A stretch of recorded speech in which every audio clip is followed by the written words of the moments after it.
The corset dug into Clara's ribs with every breath she tried to take.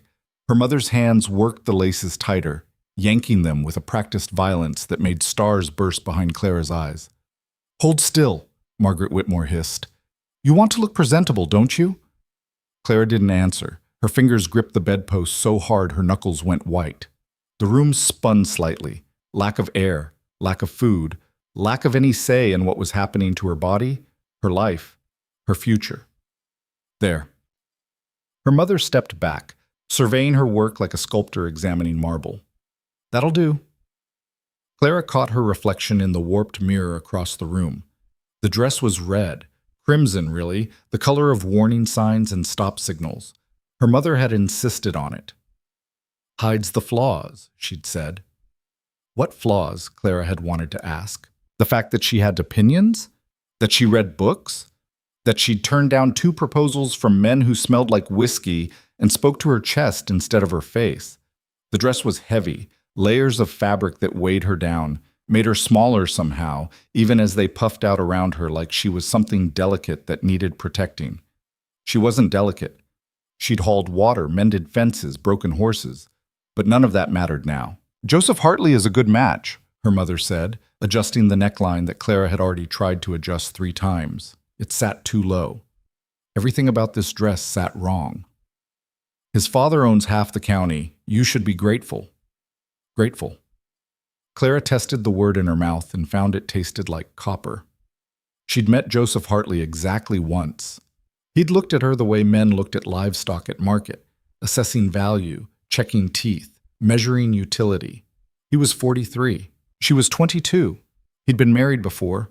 His first wife died in childbirth. His second ran off with a traveling salesman. Clara would be number 3. "I don't want this," Clara said quietly. Her mother's hand cracked across her cheek so fast Clara didn't see it coming. The sting bloomed hot and immediate. "What you want stopped mattering the day your father signed those papers," Margaret said. Her voice was flat, emotionless. "The contract is binding.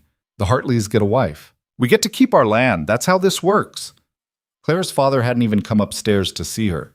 He was probably already at the church, making sure everything was in order, that the transaction would go through smoothly. That's all this was. A transaction. A trade.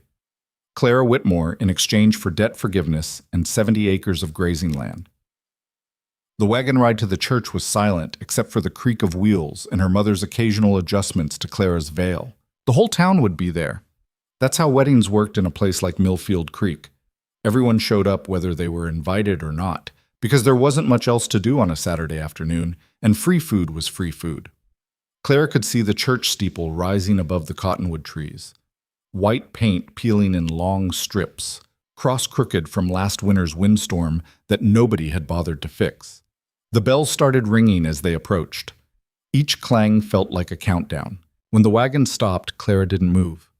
"Get down," her mother said. "I can't breathe in this dress." "You'll breathe fine. Stop being dramatic." But Clara wasn't being dramatic.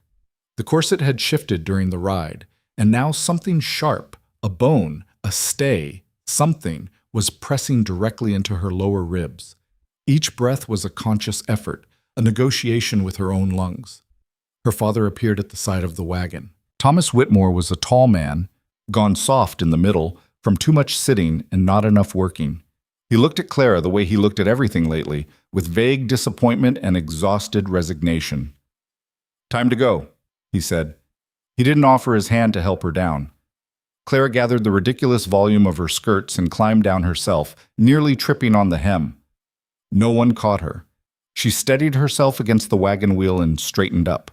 The church doors were open. She could see people inside, packed into the pews, craning their necks to get a look at her. The whispers started immediately. She caught fragments of them on the wind. Finally, getting rid of her, heard she refused 2 other men. Too smart for her own good, that one. Clara's jaw tightened. She'd known these people her entire life, had helped Mrs. Peterson when her husband broke his leg, had taught the Morrison kids to read, had sat with old Mr. Chen during his wife's funeral, and now they were here to watch her get married off like she was livestock, and they were enjoying it. Her father took her arm, his grip just a little too tight. "Smile," he muttered. She didn't. They walked toward the church entrance. Claire's dress was so heavy she could feel it pulling at her shoulders, her back, making each step harder than it should be. The fabric swished against the dirt, picking up dust that would stain the hem. She hoped it did. Hoped it got filthy. The interior of the church was stifling. Too many bodies, not enough air. The afternoon sun came through the windows in thick yellow beams that made everything look hazy and unreal. Clara could smell sweat and perfume and the lilies someone had put up front. Too many of them, too sweet, making her stomach turn. The organ started playing, badly. Mrs. Kowalski had been the church organist for 30 years and had never improved. Everyone stood. Clara's father pulled her forward, down the aisle. She could feel every eye on her, could hear the whispers getting louder, could see the way people leaned toward each other, mouths hidden behind hands. At the front of the church stood Joseph Hartley. He was exactly as Clara remembered. Medium height, thinning hair slicked back with too much pomade, mustache that looked like a caterpillar had died on his upper lip. He wore a black suit that was too tight across the shoulders and too loose at the waist. His eyes were small and close together, and they moved over Clara now with the same assessing quality they'd had the first time they met. But something was different. His expression was off, not nervous groom off. Something else. Something that made Clara's already twisting stomach drop further. The walk down the aisle felt like it took hours and seconds at the same time. Then she was there, at the front, standing next to a man she didn't know and didn't want to know, while everyone watched and waited. Her father released her arm and stepped back. The Reverend Matthews, who'd baptized Clara, who'd taught her Sunday school, cleared his throat and opened his Bible. His hands shook slightly as he held it. "Dearly beloved," he began, his voice thin and reedy in the packed space, "we are gathered here today." Joseph Hartley held up one hand. The Reverend stopped mid-sentence. The church went silent. That particular quality of silence that happens when a room full of people collectively holds its breath. Joseph was staring at Clara, not at her face, at her body, at the dress, at the shape of her beneath all that fabric. His lip curled slightly. "No," he said. The word dropped into the silence like a stone into still water. Clara blinked. "What?" "I said no." Joseph's voice was louder now, carrying to the back of the church. "I'm not marrying you." Someone gasped. Clara thought it might have been her mother. "I beg your pardon?" The Reverend looked between them, confused. Joseph turned to address the congregation as if Clara wasn't even there. "I was told I was getting a young woman of good breeding and proper comportment. What I'm looking at is—" He waved a hand at Clara, his face twisting with disgust. "This." "This?" Clara's voice came out sharper than she intended. "You're too tall. Your hands are rough. You walk like a farmhand." Joseph was warming to his subject now, enjoying himself. "I saw you climb down from that wagon by yourself like some kind of ranch girl. And that dress—" He made a noise somewhere between a laugh and a snort. "That dress can't hide what's wrong with you." The church erupted. People were talking over each other, some shocked, some delighted by the scandal of it all. Clara could see her mother's face going red, then white, then red again. Her father just stood there, mouth open, apparently unable to form words. Clara's mind had gone very quiet and very clear. "What exactly is wrong with me?" she asked. Joseph looked at her like she was stupid for asking. "You're not suitable. Any man with eyes can see that. I'm not taking damaged goods."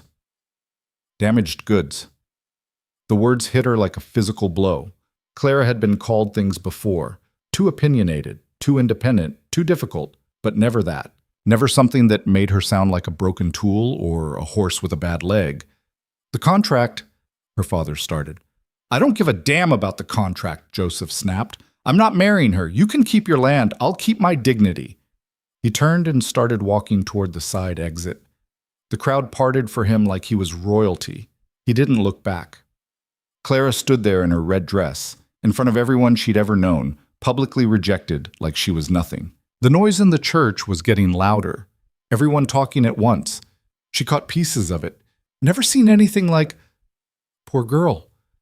What will they do now? Always knew she was trouble. Her mother grabbed her arm, nails digging in through the fabric. "Fix this," she hissed. "How?" Clara's voice sounded distant to her own ears.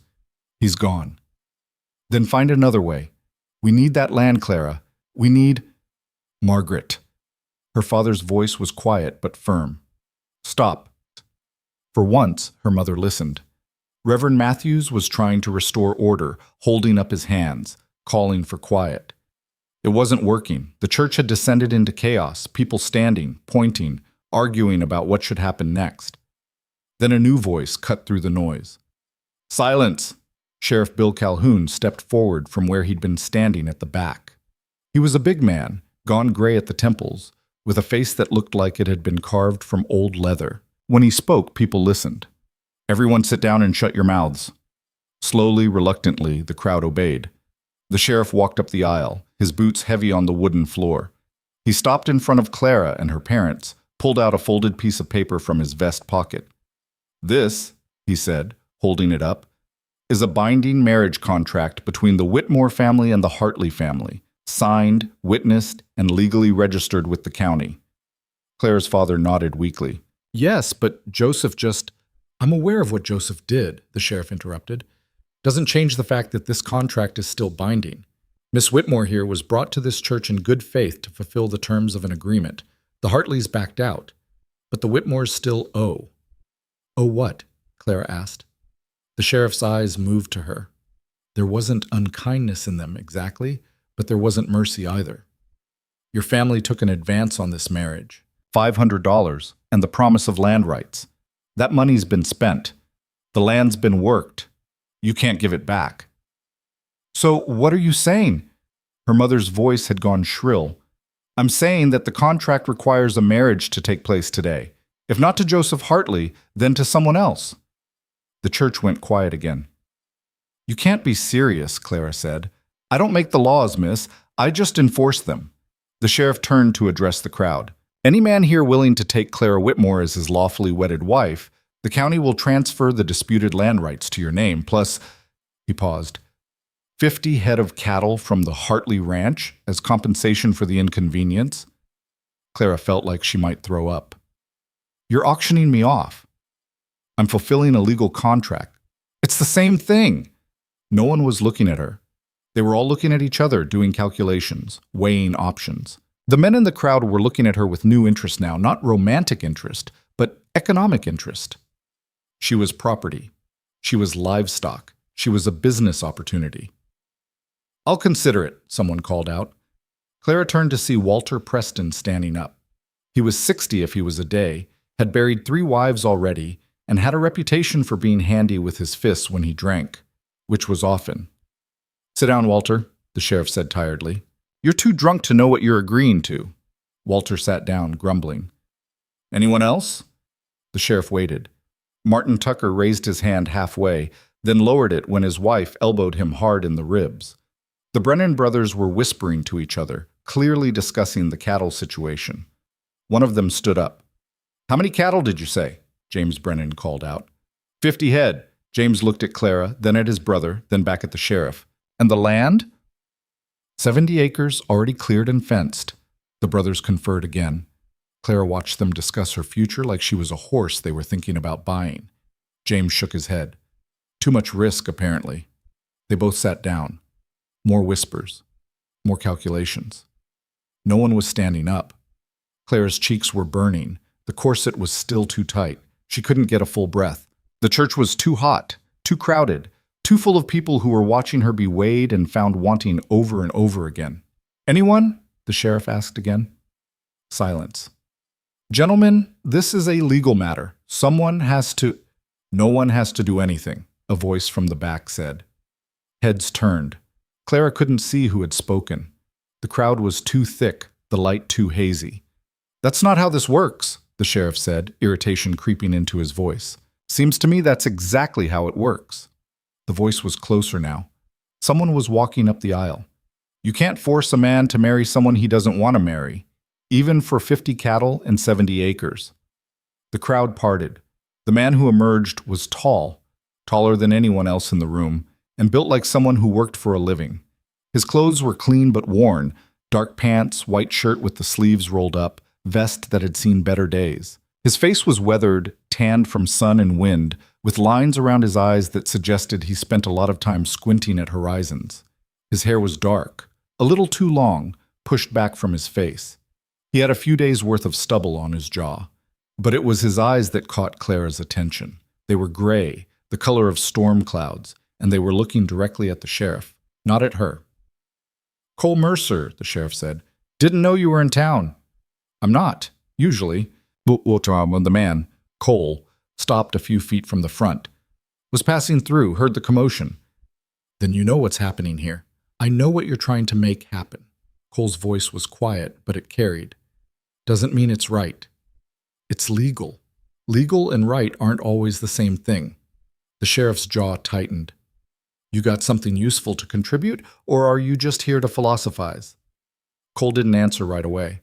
His eyes finally moved to Clara. She met his gaze and felt something shift in her chest. He wasn't looking at her the way the other men had looked at her, wasn't assessing her value or measuring her usefulness. He was just looking like she was a person, like she had a say in what was happening. Then his eyes moved away, back to the sheriff. "What happens if no one agrees?" Cole asked. "Then the Whitmore family loses everything. The land, the house, probably the livestock to pay back the debt. They'll be ruined." Cole considered this. "And Miss Whitmore? She'll be ruined too. Publicly rejected, family in debt because of her. No one in this county will touch her after today." The sheriff didn't sound happy about it, but he didn't sound particularly bothered either, just stating facts. Clara's hands were shaking. She clasped them together, trying to stop it. Ruined, that's what she'd be. Not because of anything she'd done, but because a man she'd never wanted to marry decided she wasn't good enough, and now no one else wanted her either. "That seems harsh," Cole said quietly. "That's life." "Doesn't have to be." The sheriff frowned. "What are you getting at, Mercer?" Cole was quiet for a long moment. The entire church was holding its breath again. Claire could hear her own heartbeat, loud and fast in her ears. Then Cole said, "I'll marry her." The church exploded. People were shouting, shocked, confused. The sheriff was trying to talk over them. Claire's mother made a noise like a wounded animal. Her father just stared. Clara found her voice. "What?" Cole looked at her again, those gray eyes steady, unflinching. "I said I'll marry you, if you'll have me." "You don't even know me." "No," he agreed. "But I know what's happening here isn't right, and I know what it'll mean for you if no one steps up." "You want the land?" The question came out bitter. "The cattle?" "No." "Then why?" Cole was quiet for a moment. Then he said simply, "Because you deserve better than this."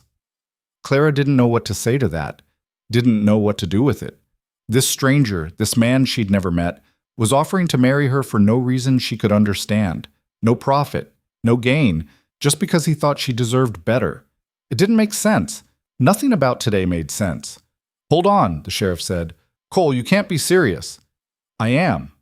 You live 40 miles from here. You've got that ranch up in the hill country. You barely come to town. Why would you—" "That's my business. The contract specifies, I don't want the land, I don't want the cattle. I want the marriage to be legal and binding, and I want Miss Whitmore to have a choice in what happens to her next. That's all." The sheriff looked like he wanted to argue, but legally he didn't have ground to stand on. The contract required a marriage. Cole was offering one. The specifics about land and cattle were negotiable. "Miss Whitmore?" The sheriff turned to Clara. "Do you consent to this?" Every eye in the church was on her again. Clara looked at Cole Mercer, tried to find some hint of deception in his face, some sign that this was a trick or a trap, or something worse than what was already happening to her, but she couldn't find it. He just stood there, waiting for her answer, like it actually mattered what she said. She thought about Joseph Hartley walking out of the church, about being called damaged goods in front of everyone, about the men who'd weighed her value and decided she wasn't worth it, about her parents, who'd sold her to settle a debt and now looked at her like she'd failed them somehow. She thought about being ruined, about what that word meant for a woman in a town like this. Then she thought about this stranger saying she deserved better. Maybe she didn't believe him. Maybe this was just another trap, a different kind of cage. But it was a cage she was choosing, and that felt like it mattered. "Yes," Clara said. "I consent." Her mother made that wounded noise again. The sheriff nodded slowly. "All right then. Reverend Matthews, you want to do the honors? The Reverend looked like he'd aged 10 years in the last 20 minutes. His hands were still shaking as he opened his Bible again. Let's just get through this quickly, he said. Cole stepped forward. Clara turned to face him. Up close, she could see details she'd missed from a distance. A scar through his left eyebrow, calluses on his hands that matched her own. The way he stood very still, like movement was something he rationed carefully. You sure about this? He asked quietly, just for her. Are you? The corner of his mouth twitched. Might have been a smile. No.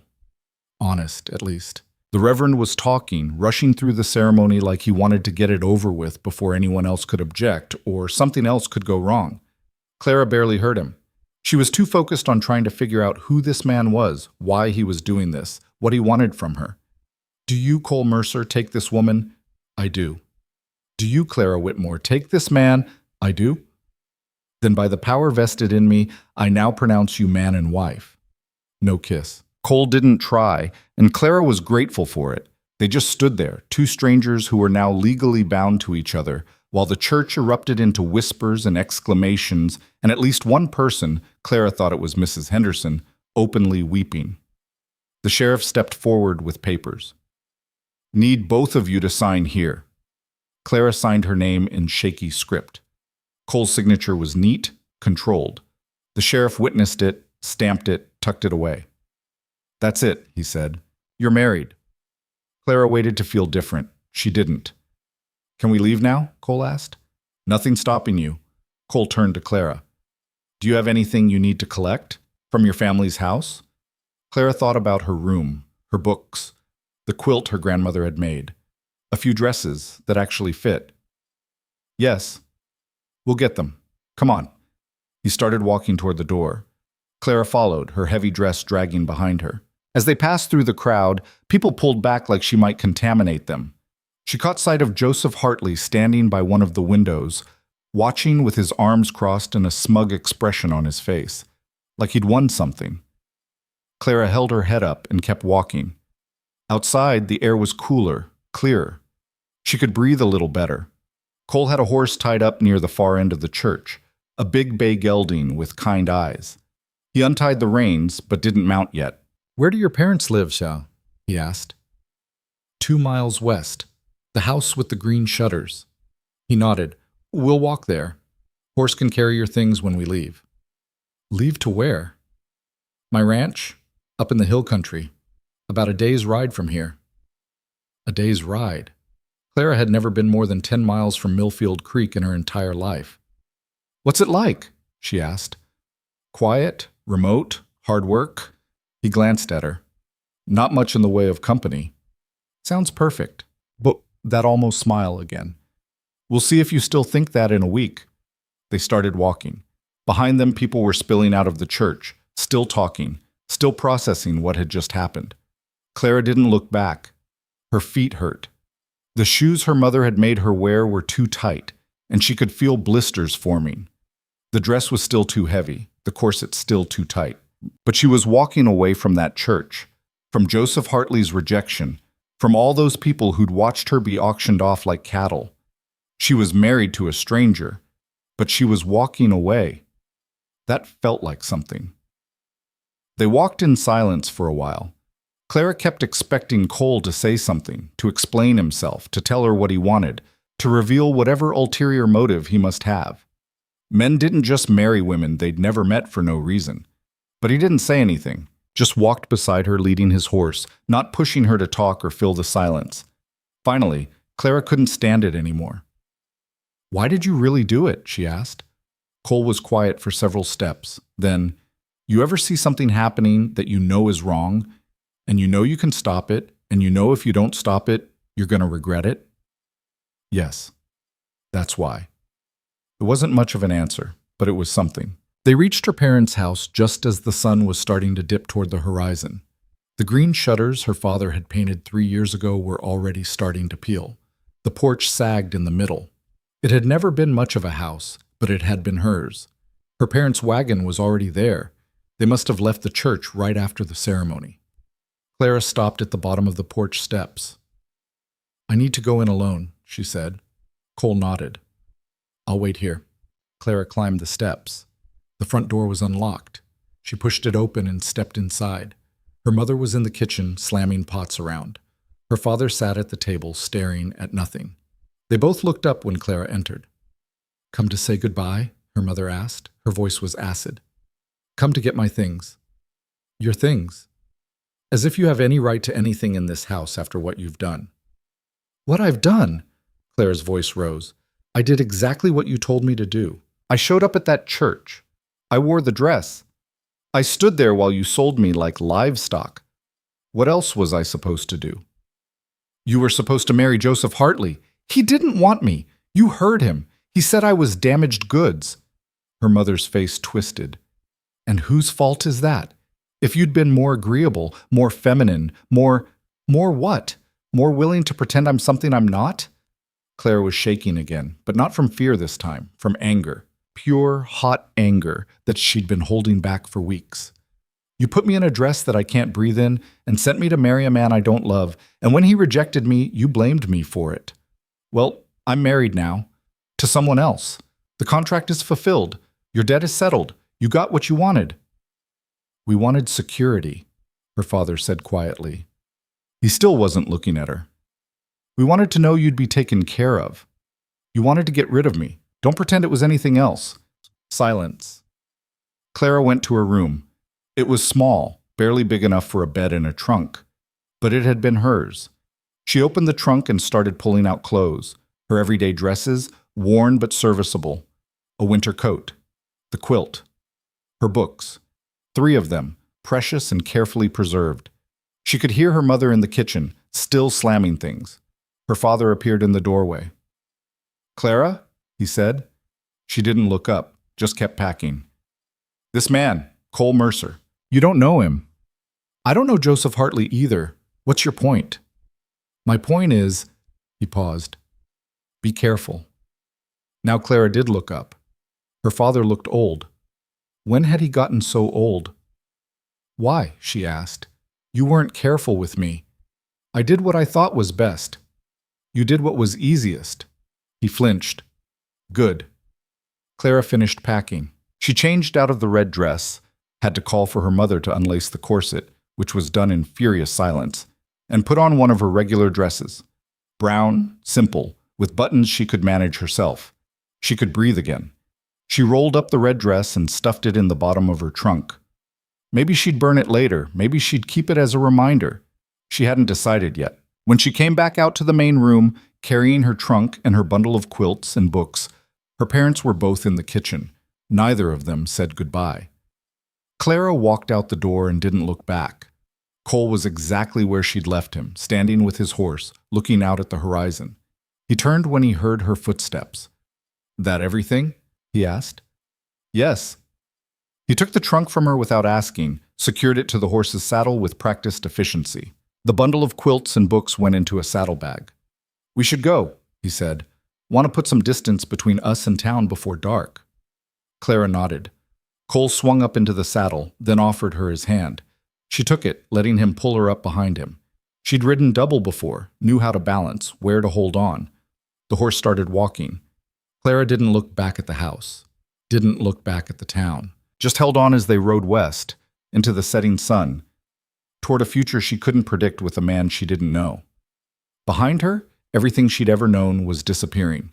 Ahead of her, everything was unknown. She should have been terrified. Instead, she felt something else, something that might have been hope. They rode until the light started dying, the sun bleeding orange and red across the horizon like something wounded. Clara's arms ached from holding on. Her legs cramped from gripping the horse's sides. The brown dress she'd changed into was already dusty, the hem catching burrs and thorns from the brush they passed. Cole hadn't spoken since they left her parents' house. Not a word. Just guided the horse northwest, away from Millfield Creek, toward hills that grew steadily larger against the darkening sky. Clara's mind kept circling back to the church, to Joseph Hartley's face when he'd looked at her, to the way the crowd had gone silent when the sheriff started his auction, to Cole stepping forward when no one else would. She didn't understand it, any of it. We'll stop soon, Cole said, breaking the silence so suddenly Clara nearly jumped. There's a creek about a mile ahead. Good place to camp. Camp? Clara had assumed they'd reach his ranch before nightfall.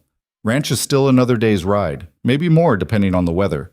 He glanced back at her briefly. You ever sleep outside? A few times, when we'd take the cattle to summer pasture. He nodded, seeming satisfied with that answer. The creek appeared as promised, a thin ribbon of water cutting through a stand of cottonwoods. Cole dismounted first, then helped Clara down. Her legs nearly buckled when her feet hit the ground. She caught herself against the horse, willing her muscles to remember how to work. You did good, Cole said. He was already unsaddling the horse, movements efficient and practiced. Most people not used to riding would have complained. Clara didn't know what to say to that, so she said nothing. She watched him work instead. He moved with the kind of economy that came from doing the same tasks thousands of times. No wasted motion, no hesitation. There's a bedroll in that pack, he said, nodding toward one of the saddlebags. You can set up wherever looks flat. I'll get a fire going. Clara found the bedroll. It was heavier than she expected, well made. She looked around for a spot that didn't have too many rocks or roots, found a relatively clear patch near the water, and started unrolling it. The quilt from her grandmother went on top. At least she'd have something familiar. By the time she'd finished, Cole had a small fire burning. Not a big one, just enough for warmth and maybe to heat water. He was crouched next to it, feeding it twigs and dry grass with careful attention. You hungry? He asked. Clara realized she was. She hadn't eaten since early morning, and that had only been a piece of bread her mother had forced on her. Yes. Cole dug through another saddlebag and pulled out what looked like dried meat and some hardtack. Not much, but something. He handed her half of it without ceremony. They ate in silence. The meat was tough, salty. The hardtack was exactly as hard as its name suggested. Clara's jaw ached from chewing, but it filled the hollow in her stomach, and that was enough. When they finished, Cole stood and walked to the creek. He came back with his hat full of water, dumped it into a dented tin pot, and set it near the fire. For coffee, he said. If you want it. I want it. While the water heated, Clara pulled off her shoes. The blisters she'd felt forming in the church had burst at some point during the ride. Her stockings were stuck to her heels with dried blood. She must have made some noise because Cole looked over. Bad? He asked. I'll live. He stood, went back to the saddlebags, and returned with a small cloth bundle. He tossed it to her.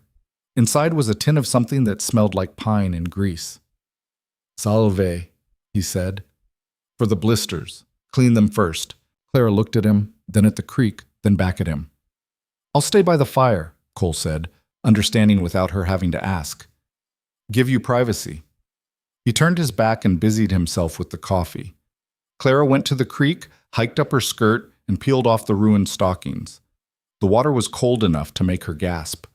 She washed the blood and dirt from her feet, wincing when the current hit the raw skin. When she was done, she dried off with her petticoat. It was already filthy anyway, and applied the salve. It stung, then cooled. Better. She walked back to the fire. Cole was pouring coffee into 2 tin cups. It smelled bitter and strong and perfect. Thank you, Clara said, taking the cup he offered. For what? The salve. Turning your back. Not... She paused, trying to find the right words. Not treating me like I'm fragile. Cole took a sip of his coffee. You don't seem fragile. You don't know me well enough to know what I seem like. I know you didn't cry when that man rejected you in front of everyone. I know you stood up straight while they auctioned you off. I know you walked 2 miles in shoes that were tearing your feet apart and didn't complain once. He looked at her over the rim of his cup. That's not fragile. Clara didn't know what to do with that. Didn't know what to do with being seen like that, clearly, accurately, without judgment. Can I ask you something? She said. You can ask. Don't know if I'll answer. Fair enough. Clara took a breath. In the church, you said you didn't want the land or the cattle. If that's true, what do you get out of this? Out of marrying me? Cole was quiet for a long time. He stared into the fire, his face unreadable in the flickering light. I get to sleep at night, he finally said. That's not an answer. It's the only one I've got. Clara wanted to push, to demand a real explanation, but something in his voice stopped her. There was a finality to it, a closed door she didn't yet have the key to. So instead she asked, "What's your ranch like?" This apparently was safer territory. Cole's shoulders relaxed slightly. "Small, about 300 acres, mostly grazing land. I've got cattle, maybe 40 head right now, some horses. A garden that barely produces because the soil's rocky, and I don't know much about growing things." He paused. "House needs work. Roof leaks in 2 places. Porch step is rotted through. It's not—" He stopped, seemed to reconsider his words. "It's not what you're used to." Clara almost laughed. "I lived in a house with peeling shutters and a sagging porch. My father hasn't fixed anything in 5 years. Trust me, I'm not used to much. Still, it's rough living. Closest neighbor is 12 miles away. Town is even farther. We get snowed in most winters. If something breaks, you fix it yourself or you live without it." "Why do you live out there?" "Because no one bothers me." Another closed door. Clara was starting to recognize them. She sipped her coffee and watched the fire. Sparks rose up into the darkness, disappearing into the stars. The night was full of sounds, crickets, the creek, the horse moving in the brush somewhere behind them. It should have felt strange, sleeping outside with a man she didn't know. It should have scared her. It didn't. Maybe she was too tired to be scared. Maybe too much had already happened today. Or maybe, and this was the thought that kept circling back, maybe Cole Mercer was the first person in a long time who treated her like her choices mattered. "I should tell you," Cole said, interrupting her thoughts, "this marriage doesn't have to be—" He paused, clearly uncomfortable. "I'm not expecting anything from you. As a wife. You'll have your own room, your own space. I won't—" Another pause. "I won't bother you." Clara understood what he was trying to say, and she appreciated the awkwardness of it, appreciated that he was trying to reassure her. "Okay," she said simply. He looked relieved. They finished their coffee in silence. When the fire started to die down, Cole banked it carefully, making sure it wouldn't spread but would last through the night for warmth. "You should sleep," he said. "We'll head out at first light." Clara went to her bedroll. She lay down on top of the quilt, still fully dressed except for her shoes, and stared up at the stars. There were so many of them out here, away from town, thick swaths of light across the black. She could hear Cole settling in on the other side of the fire, could hear his breathing even out as he fell asleep with the ease of someone used to sleeping on the ground. Clara thought she'd lie awake all night, thought her mind would race, replaying everything, worrying about what came next. Instead, she fell asleep within minutes, exhausted and strangely at peace. She woke to the smell of coffee and the sound of Cole moving around the camp. The sky was just starting to lighten, everything still gray and indistinct. Clara sat up, her body stiff and aching in new places. Cole was already dressed, already had the fire going again, already had coffee brewing. "Morning," he said when he noticed she was awake. "Morning." Clara's voice was rough. She cleared her throat. "There's water in the pot if you want to wash up.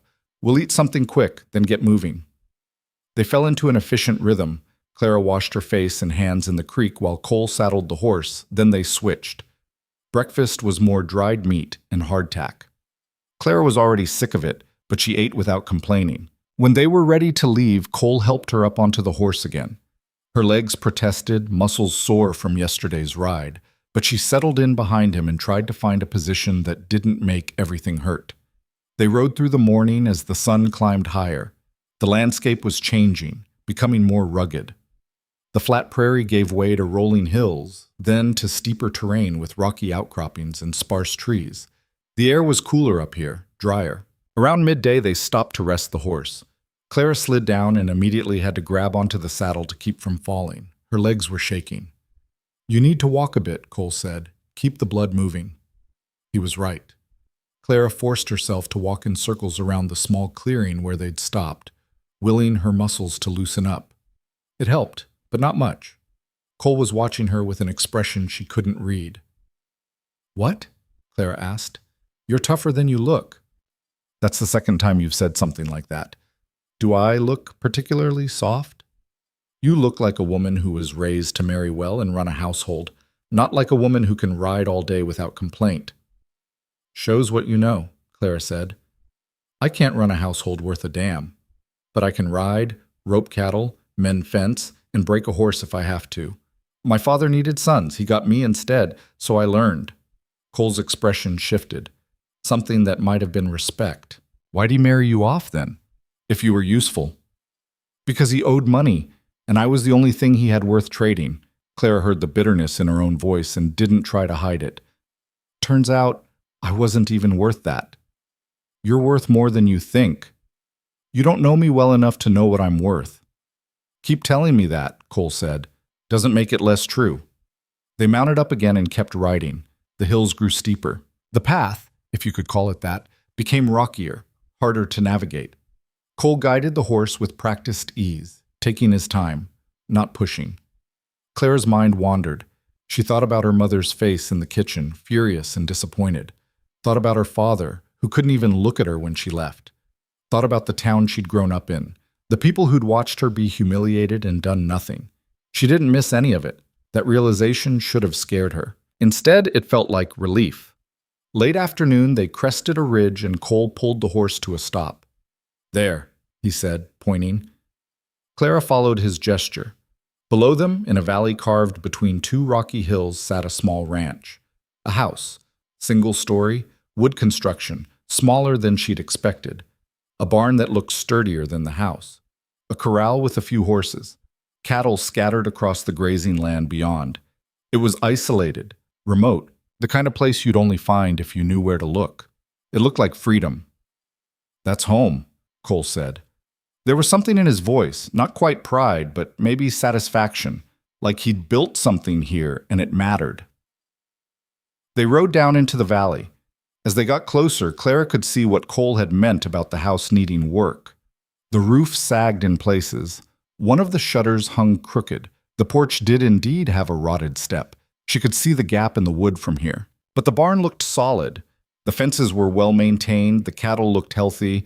Whatever else was true, Cole knew how to work a ranch.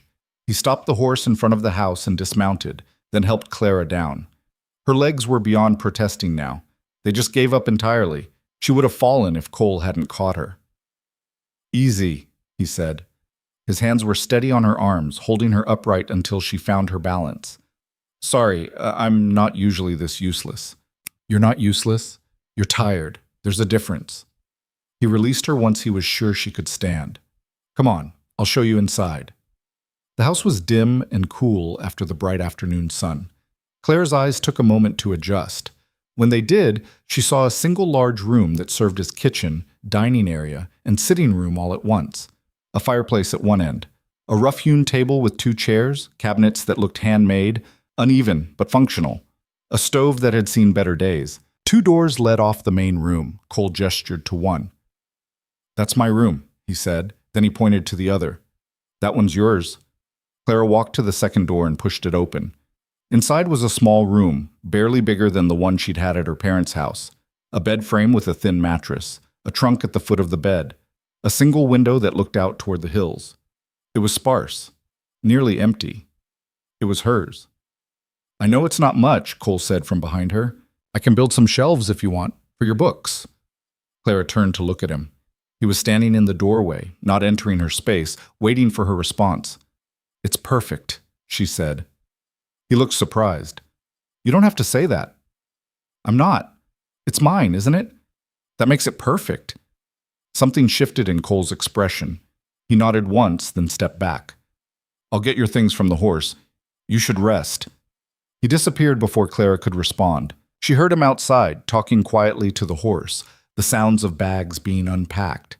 Clara sat on the edge of the bed. The mattress was lumpy but clean. Through the window, she could see the hills turning golden in the late afternoon light, could hear the cattle lowing in the distance, could smell sage and dust, and something else, something that smelled like possibility.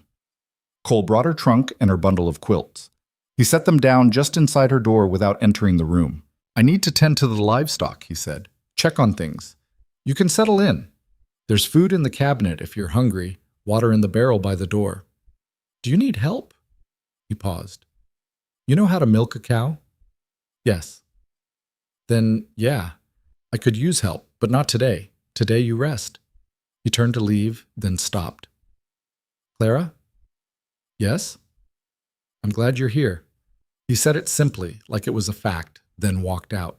Clara sat in her new room in her new house in this remote valley and tried to figure out what she felt. Relief? Fear? Confusion? All of it, maybe. None of it quite fit. She unpacked her trunk slowly, hung her few dresses on pegs Cole had hammered into the wall, put her books on the windowsill for now, spread her grandmother's quilt over the bed. When she was done, the room looked lived in. Looked like someone actually stayed here. Looked like a room that belonged to someone, not a cage. Clara walked back out to the main room. Through the window, she could see Cole in the corral with the horses. He was checking their hooves, running his hands along their legs, looking for problems. The way he moved around them was gentle, confident. The horses trusted him. She wondered what it would take for her to trust him. Time, probably. Lots of it. Clara found the food cabinet.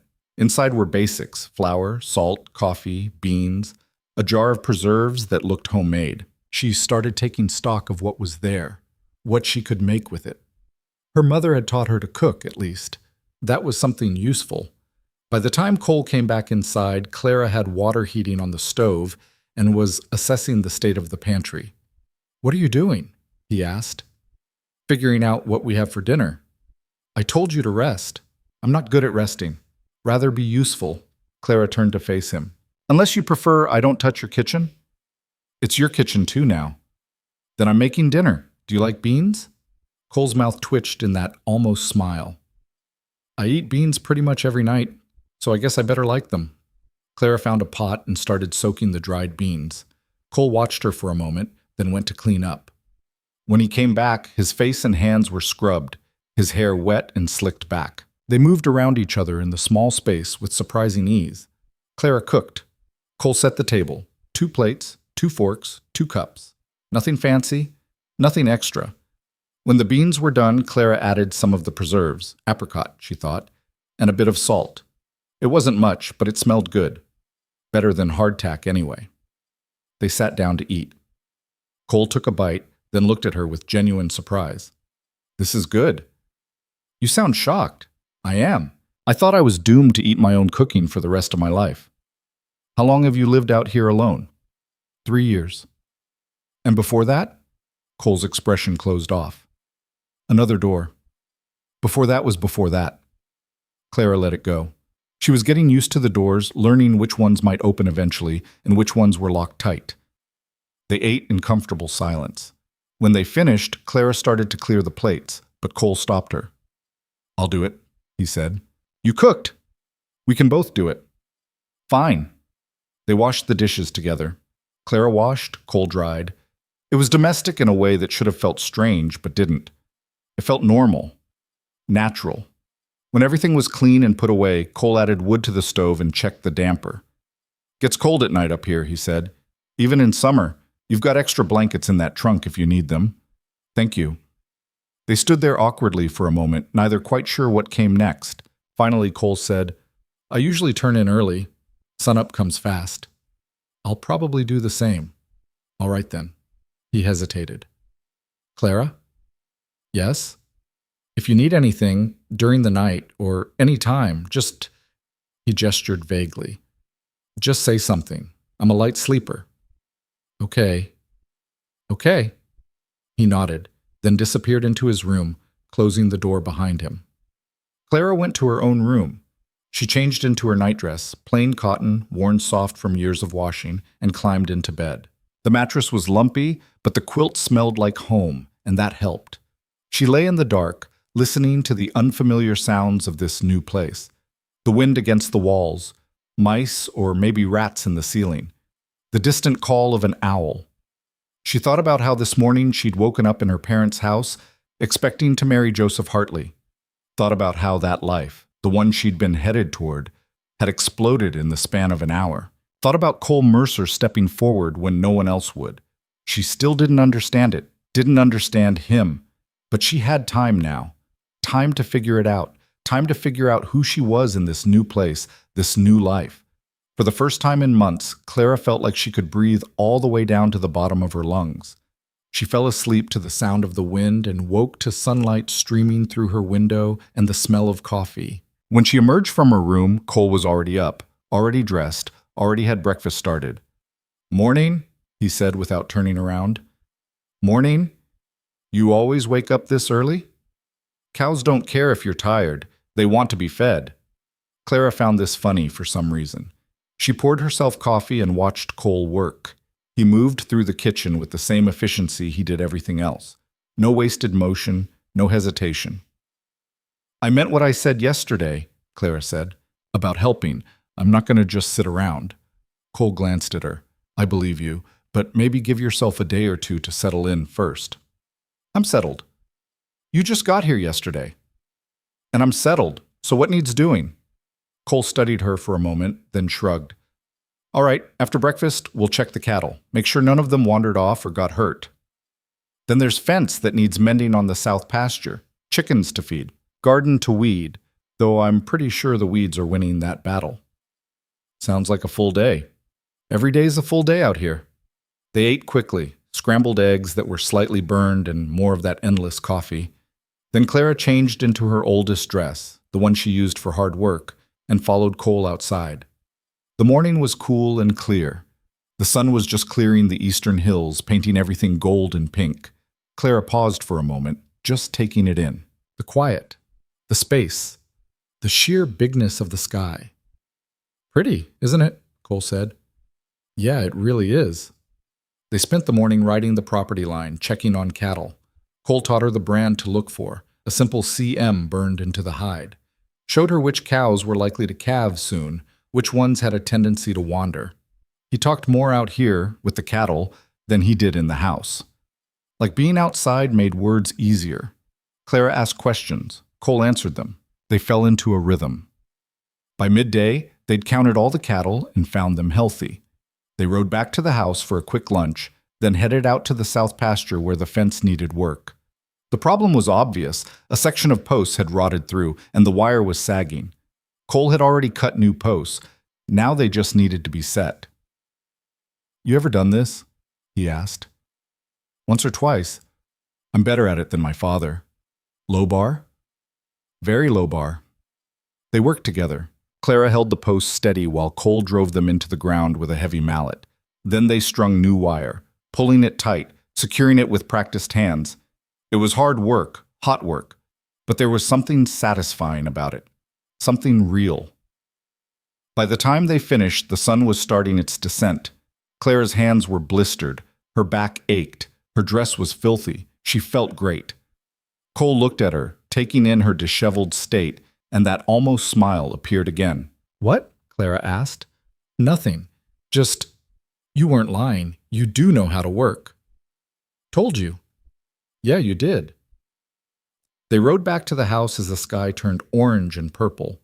Clara was so tired she could barely stay upright in the saddle, but it was a good tired, an earned tired. She made dinner again, this time adding some wild onions Cole had shown her near the creek. He seemed genuinely pleased by this addition, which made Clara feel absurdly proud of herself. After dinner, they sat outside on the porch. The rotted step creaked under Clara's weight, but it held. Cole leaned against the railing, looking out at the darkening hills. "This is nice," Clara said. "What is?" "This. All of it. Working, being useful, not having to pretend to be something I'm not." Cole was quiet for a moment.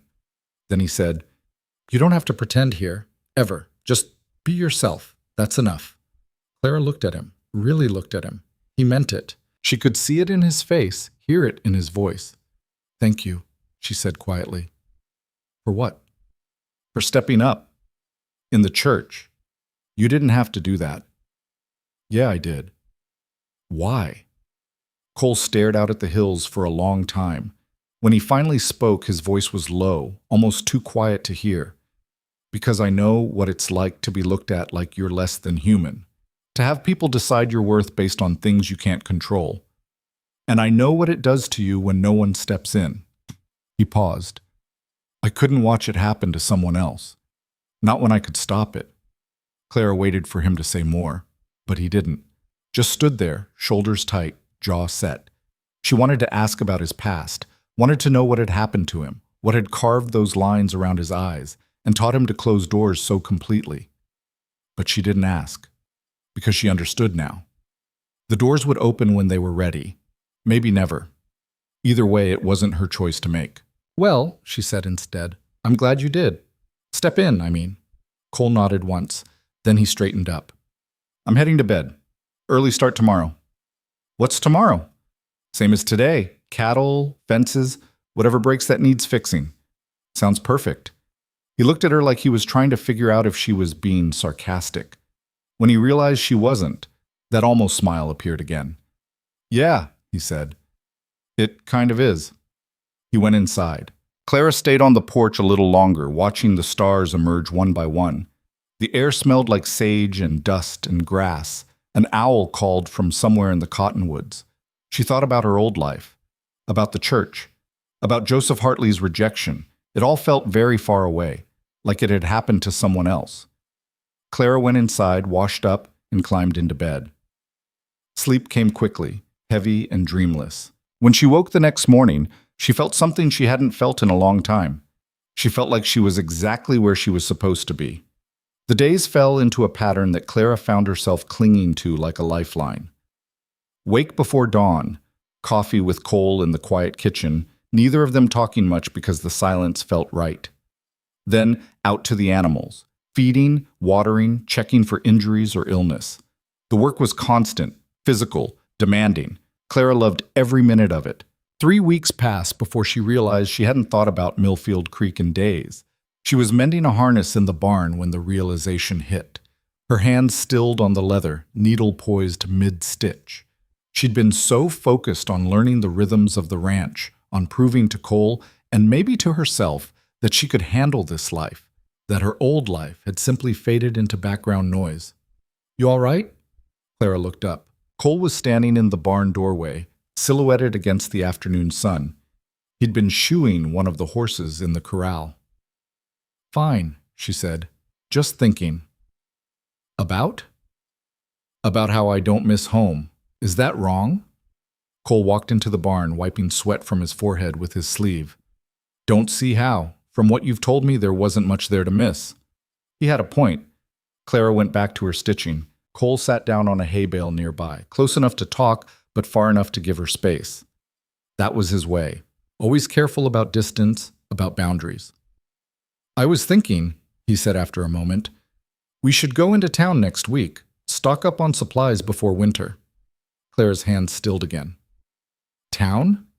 "Little place called Ridgeway, about 15 miles west. Nothing like Millfield Creek. Maybe 200 people. Most of them keep to themselves. But they've got a general store, a smithy, post office. Do we have to?" Cole studied her. "You planning to never leave this ranch again?" The thought had crossed my mind. "Clara, I know we need supplies." She set down the harness. "I just don't want to deal with people staring, judging, asking questions. They won't. You don't know that." "I do, actually. People in Ridgeway don't care about your business. They barely care about their own." Cole leaned back against the barn wall. "Besides, you can't hide forever. Eventually you have to face the world again." "I'm not hiding." "Then what do you call this?" Clara wanted to argue, but she couldn't. Because he was right. She was hiding. Had been since she got here. Not from him. She'd grown comfortable with Cole, had learned to read his silences and his rare moments of conversation. But from everyone else. From the possibility of more judgment, more rejection. "Fine," she said. "We'll go to town. But if anyone asks questions, they won't. And if they do, you don't owe them answers." That helped, somehow. The idea that she could just refuse to explain herself. They went back to work. Clara finished the harness. Cole finished the horse. The sun tracked across the sky like it always did, indifferent to human worry. That evening, Clara tried to fix the leak in the roof. She'd been watching water drip into a bucket in the corner of the main room for weeks now, and she was tired of listening to it. "You're going to fall and break your neck," Cole said from below. He was holding the ladder steady while Clara balanced on the roof with a hammer and some spare shingles he'd found in the barn. "I'm not going to fall." "That's what everyone says right before they fall." "Do you want this fixed or not?" "I want you to not die." "Noted." Clara found the gap where the shingle had come loose. She pried it up carefully, checked the wood underneath. Rotted, of course. Nothing on this ranch was simple. "It's worse than I thought," she called down. "How much worse?" "Needs new planking. This whole section is soft." Cole cursed under his breath. "All right, come down. We'll deal with it properly when we get back from town." Clara climbed down the ladder, pleased with herself despite the bad news. At least she'd identified the problem. That was something. Cole was looking at her with an expression she'd seen before but couldn't quite name. Something between exasperation and amusement. "What?" she asked. "You've got tar in your hair." Clara reached up. Sure enough, her fingers came away black and sticky. "Damn." "Come on, I'll help you get it out before it sets." They went inside. Cole heated water while Clara tried unsuccessfully to comb the tar out with her fingers. When the water was warm, he poured it into a basin and handed her a rag, and some of the harsh lye soap they used for everything. "This is going to hurt," he warned. He wasn't wrong. Clara scrubbed at her hair until her scalp burned and her eyes watered. The tar came out in sticky clumps, taking some of her hair with it. "Here." Cole took the rag from her. "Let me." Clara started to protest, then stopped. His hands were gentle, careful. He worked the soap through the tarred section methodically, patient when she winced. "Sorry," he muttered. "It's fine. I'm the idiot who got tar in her hair." "You were trying to fix the roof. That's not idiotic." "It is if I don't know what I'm doing." "You knew enough to identify the problem. That's more than most people would do." He rinsed her hair with clean water. "There, got most of it." Clara squeezed the water out of her hair, which now felt like straw. "Thanks." "Don't mention it." But there was something in the air between them now, something that hadn't been there before, an awareness.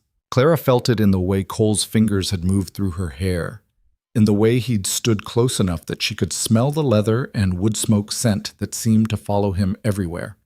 She stepped back, put distance between them. Cole noticed but didn't comment, just emptied the basin outside and came back in like nothing had happened. That night, Clara lay in bed and thought about those few minutes in the kitchen, about how natural it had felt to let Cole help her, how she'd wanted to lean into his touch instead of away from it. It scared her. Not because she thought Cole would hurt her, but because she was starting to care what he thought, starting to want things she had no business wanting from a marriage that was supposed to be practical, not personal.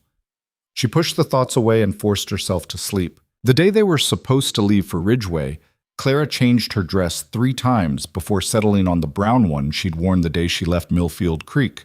It was practical, unremarkable, the kind of dress that wouldn't draw attention. Cole watched her fuss with her hair. She was trying to pin it up in a way that would hide the section she'd had to cut short because of the tar, and finally said, "You look fine." "I look like I've been living in a barn for a month." "You have been living in a barn for a month. Well, near one anyway." "That's not helping," Cole sighed. "Clara, no one is going to care what you look like, I promise." She wanted to believe him. Got on the wagon anyway, hands twisted together in her lap. The ride to Ridgeway took most of the morning. The town appeared gradually, a cluster of buildings in a shallow valley, smoke rising from a few chimneys. It was smaller than Millfield Creek. Like Cole had said, quieter. They pulled up in front of the general store. A few people were on the street, but no one paid them particular attention. Clara felt some of the tension leave her shoulders. "See," Cole said quietly. "Told you." They went inside. The store was dim and cramped, shelves packed with everything from fabric to farming equipment. An older woman stood behind the counter reading a newspaper. She looked up when they entered. "Cole Mercer, haven't seen you in months." "Been busy, Mrs. Chen." The woman's eyes moved to Clara. There was curiosity there, but not judgment. "And who's this?" "My wife, Clara." If Mrs. Chen was surprised, she hid it well. "Didn't know you'd gotten married. Congratulations." "Thank you," Clara managed. "What can I help you folks with today?" They spent the next hour gathering supplies: flour, sugar, coffee, salt, lamp oil, nails, wire for the fences. Mrs.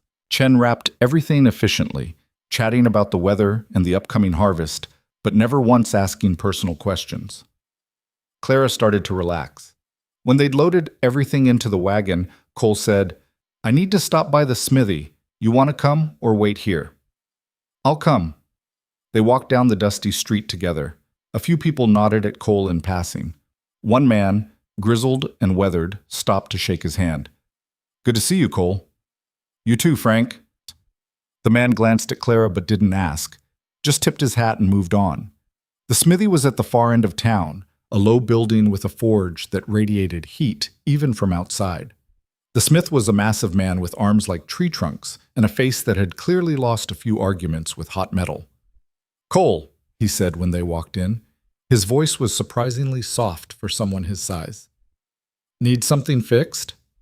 Just checking on that order I placed. The hinges for my barn door. Right. Got 'em finished last week. The smith disappeared into the back and returned with a pair of heavy iron hinges. These should hold whatever you throw at them. Appreciate it.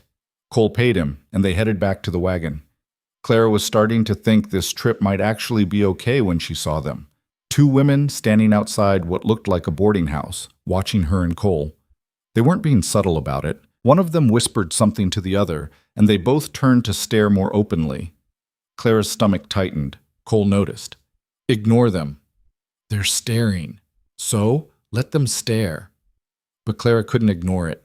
Couldn't help feeling like she was back in that church, being examined and found wanting. One of the women started walking toward them. She was young, maybe Clara's age, with blonde hair and a dress that was far too nice for a town like Ridgeway. Cole Mercer, she said, her voice carrying a note of familiarity that made Clara's jaw tighten. It's been a while. Sarah.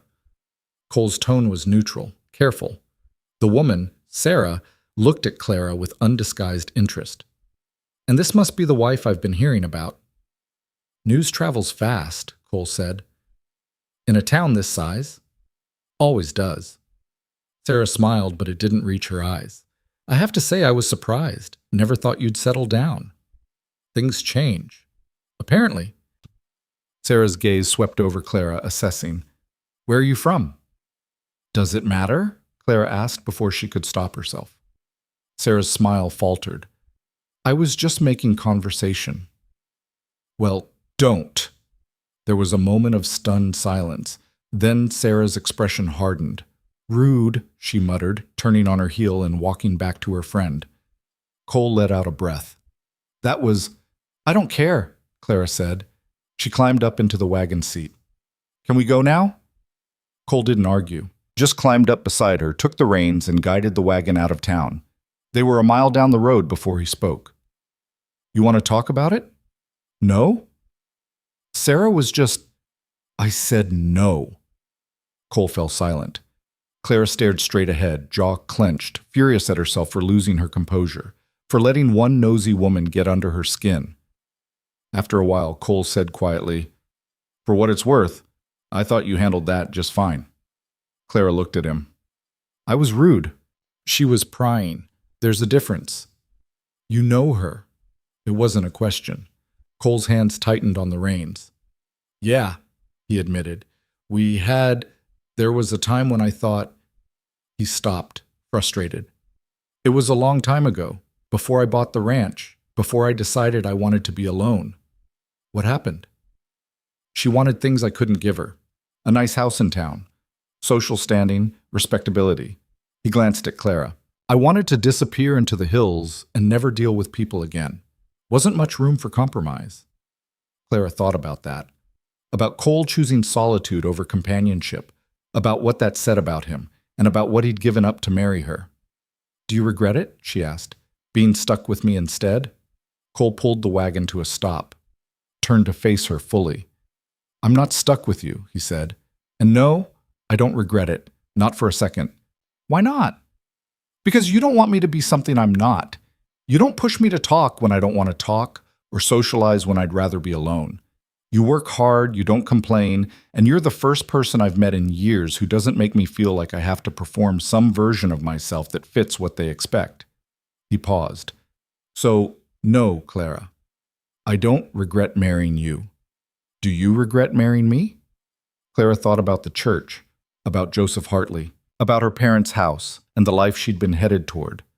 Then she thought about the ranch, about waking up to coffee and quiet, About working until her muscles ached and feeling satisfied instead of exhausted.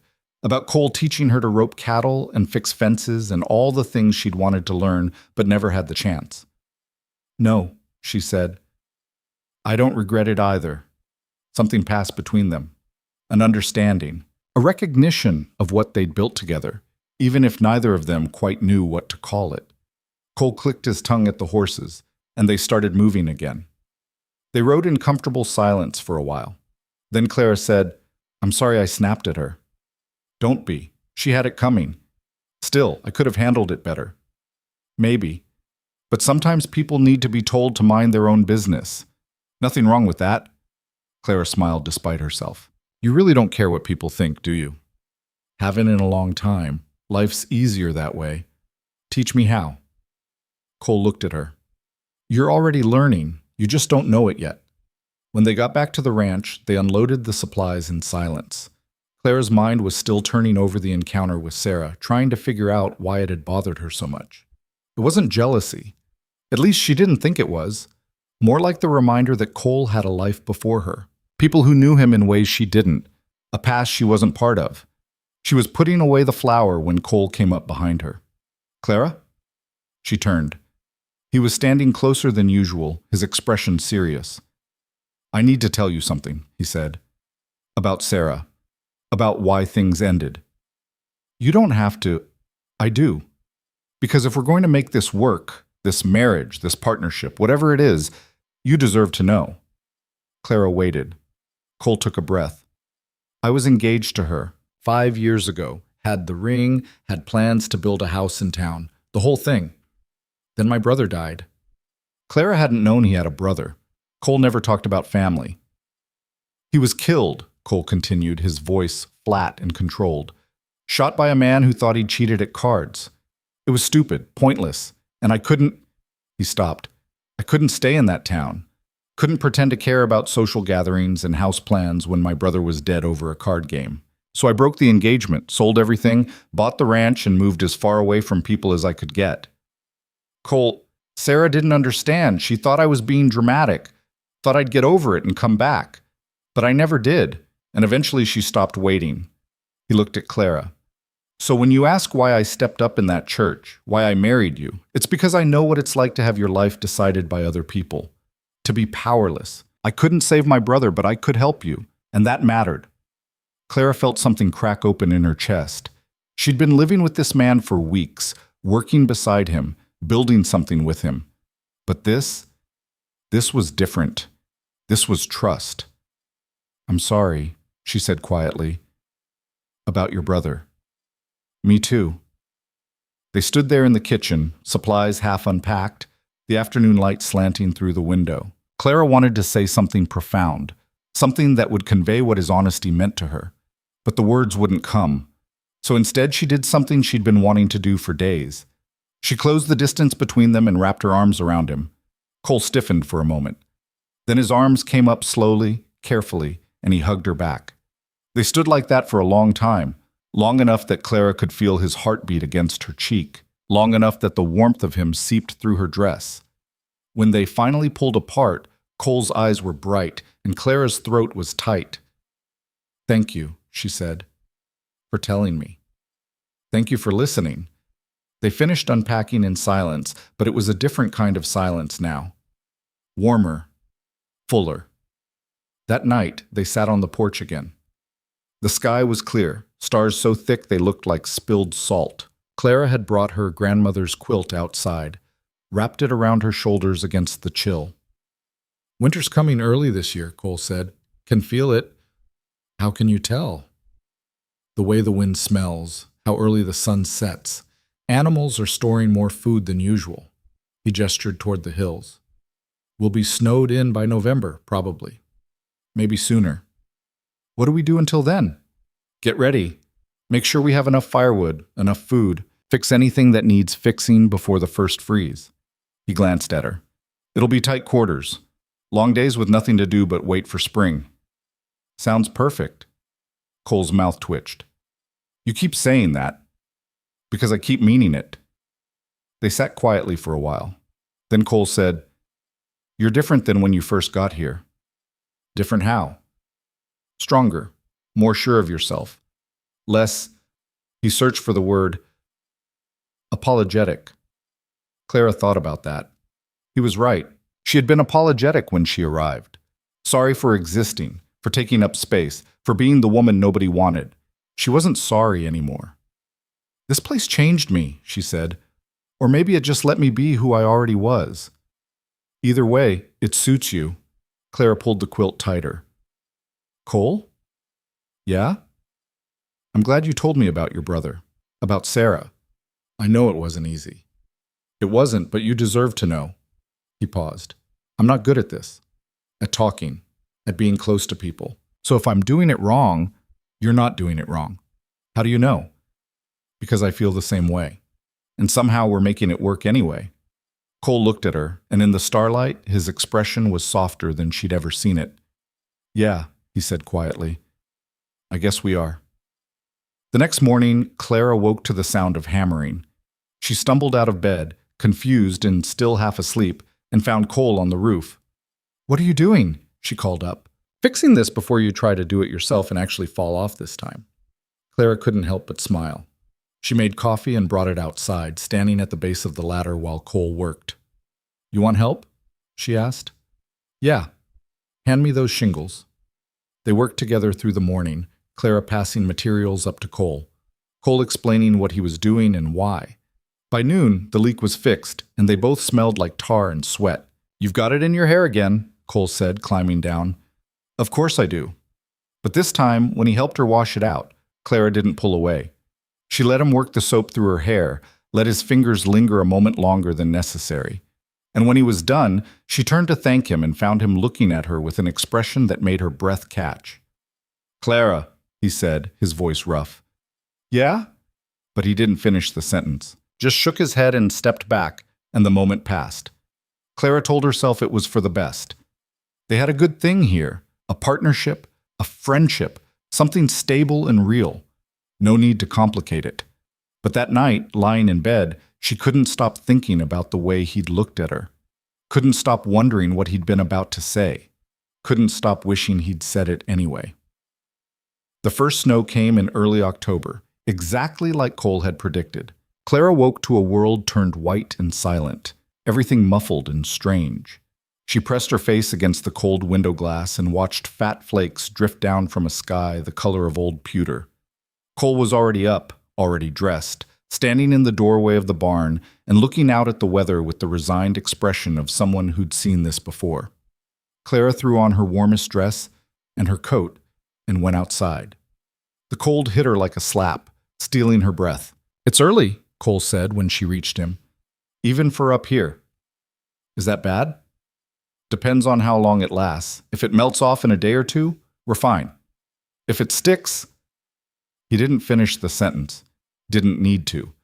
They spent the day preparing for the worst, moving firewood closer to the house, checking on the cattle, making sure they had access to the creek before it froze over, reinforcing the barn door so the wind wouldn't tear it loose. By evening, Clara's fingers were numb and her face felt like it had been scraped raw.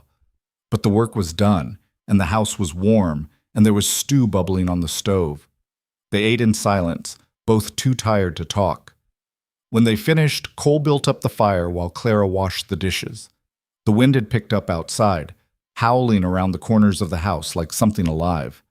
Storm's getting worse, Cole said. Will we be okay? We'll be fine. House is solid. We've got food and water and fuel. He poked at the fire, sending sparks up the chimney. Might be stuck inside for a few days, though. Hope you're not sick of me yet. Not yet.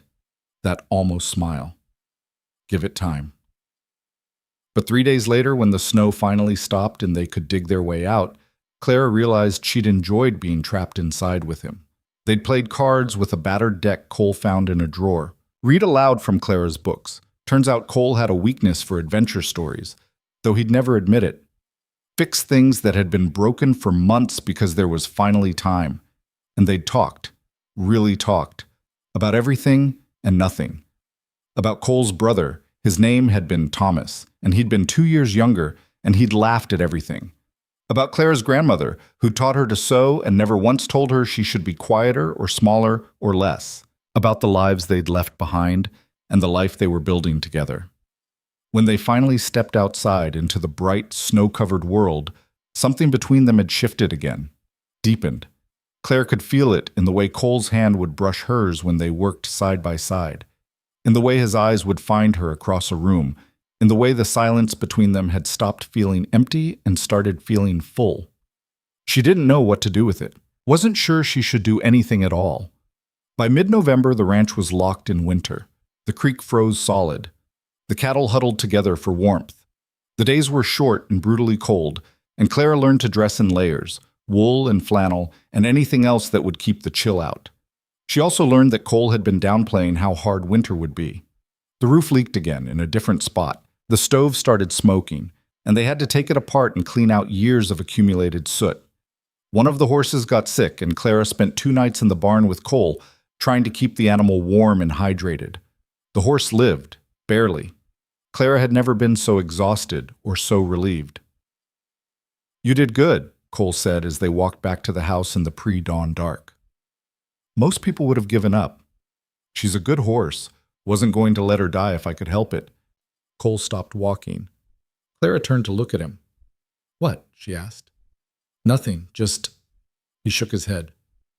"You're tougher than I thought, and I already thought you were pretty tough." Clara felt warmth spread through her chest despite the freezing air. "Thanks." They stood there in the snow, breath misting between them, and Clara had the sudden irrational urge to kiss him, to close the distance and see what would happen. But she didn't, just smiled and kept walking and tried to ignore the disappointment that settled in her stomach. December came with more snow and wind that cut like knives. They were snowed in for a week straight, living off stored food and melted snow and sheer stubbornness. Clara read all her books twice. Cole carved small figures out of wood, a habit he'd apparently picked up as a kid and never quite lost. They were good, detailed. A horse mid-gallop, a hawk with its wings spread. "You could sell these," Clara said, turning a carving over in her hands. "Don't want to." "Why not?" "Because then I'd have to make them for other people. Instead of just making them because I feel like it." Clara understood that. The need to keep some things just for yourself. She handed the carving back. Cole set it on the mantel next to the others. That night, Clara couldn't sleep. The wind was too loud, the house too quiet beneath it. She lay in bed and listened to the storm and thought about everything that had happened since that day in the church. She'd been so sure her life was over, that being rejected by Joseph Hartley, being auctioned off like livestock, meant she'd never be anything more than a cautionary tale in Millfield Creek. But here she was, alive, strong, building something real with a man who saw her as an equal instead of a burden. It wasn't the life she'd imagined. It was better. Clara must have eventually fallen asleep because she woke to silence. Not just quiet, complete, absolute silence. She sat up, confused, and realized the wind had stopped. She got out of bed and went to the window. The world outside was blindingly white and perfectly still. Snow had drifted up against the house, nearly reaching the windowsill. "We're buried in." Clara jumped. Cole was standing in her doorway, already dressed, his hair still messy from sleep. "Sorry," he said. "Didn't mean to startle you." "It's fine." "What do you mean, buried in?" Snow's piled against the door. "We'll have to dig out before we can get to the barn." They spent the morning shoveling. The snow was deep and heavy, and Clara's back ached within an hour. But they kept at it, carving a path to the barn, then to the corral, then to the chicken coop. When they finally stopped for lunch, Clara could barely lift her arms. "You're shaking," Cole said. "I'm fine." "You're not fine. You're exhausted." He guided her inside, sat her down at the table. "Stay here. I'll finish the rest." "Cole?" "Clara, you've been working for 5 hours straight. Let me handle it." She wanted to argue, but her body had other ideas. She slumped in the chair and watched through the window as Cole went back outside. When he came in an hour later, he looked as tired as she felt. But the work was done. The animals were fed and watered. They were set for at least another day. Clara made dinner, or tried to. Her hands were shaking so badly she nearly dropped the pot. Cole took it from her. "Go sit down." "I can cook." "I know you can, but right now I'm cooking. Sit." Clara sat. watched Cole move around the kitchen with the same efficiency he did everything else. He was good at this, at taking care of things, at knowing what needed doing and doing it without fuss. She wondered if anyone had ever taken care of him. They ate the meal Cole had made, simple but good, and Clara found herself watching him more than eating, studying the way his hands moved, the way he'd push his hair back when it fell in his eyes, the scar through his eyebrow that she'd never asked about. "What?" Cole asked, catching her staring. "Nothing, just thinking." "About?" "About how I don't know anything about you. Not really. I know about your brother, about Sarah, but that's it. I don't know where you grew up, what your parents were like, how you ended up here." Cole was quiet for a long moment. Then he set down his fork. "My father was a drunk," he said flatly. "Mean one. My mother left when I was 10. Didn't blame her. Thomas and I grew up taking care of ourselves mostly. When I was 18, I left, worked on ranches all over, saved money, learned the trade. Thomas stayed behind. When he died," Cole stopped. "I realized I didn't have anyone left, no family, no real friends, just me. So I came here." "I'm sorry." "Don't be, it was a long time ago." But Clara could hear the pain under his words, could see it in the way his jaw tightened, his shoulders went rigid. "For what it's worth," she said quietly, "I'm glad you came here. Otherwise, we never would have met." Cole looked at her, really looked at her, and something in his expression made Clara's heart kick against her ribs. "Yeah," he said. "Me too." The moment stretched between them, fragile and electric. Clara wanted to say something, to push past whatever invisible line they'd been dancing around for weeks. But before she could find the words, Cole stood up. "I should check the fire," he said, and disappeared into the other room.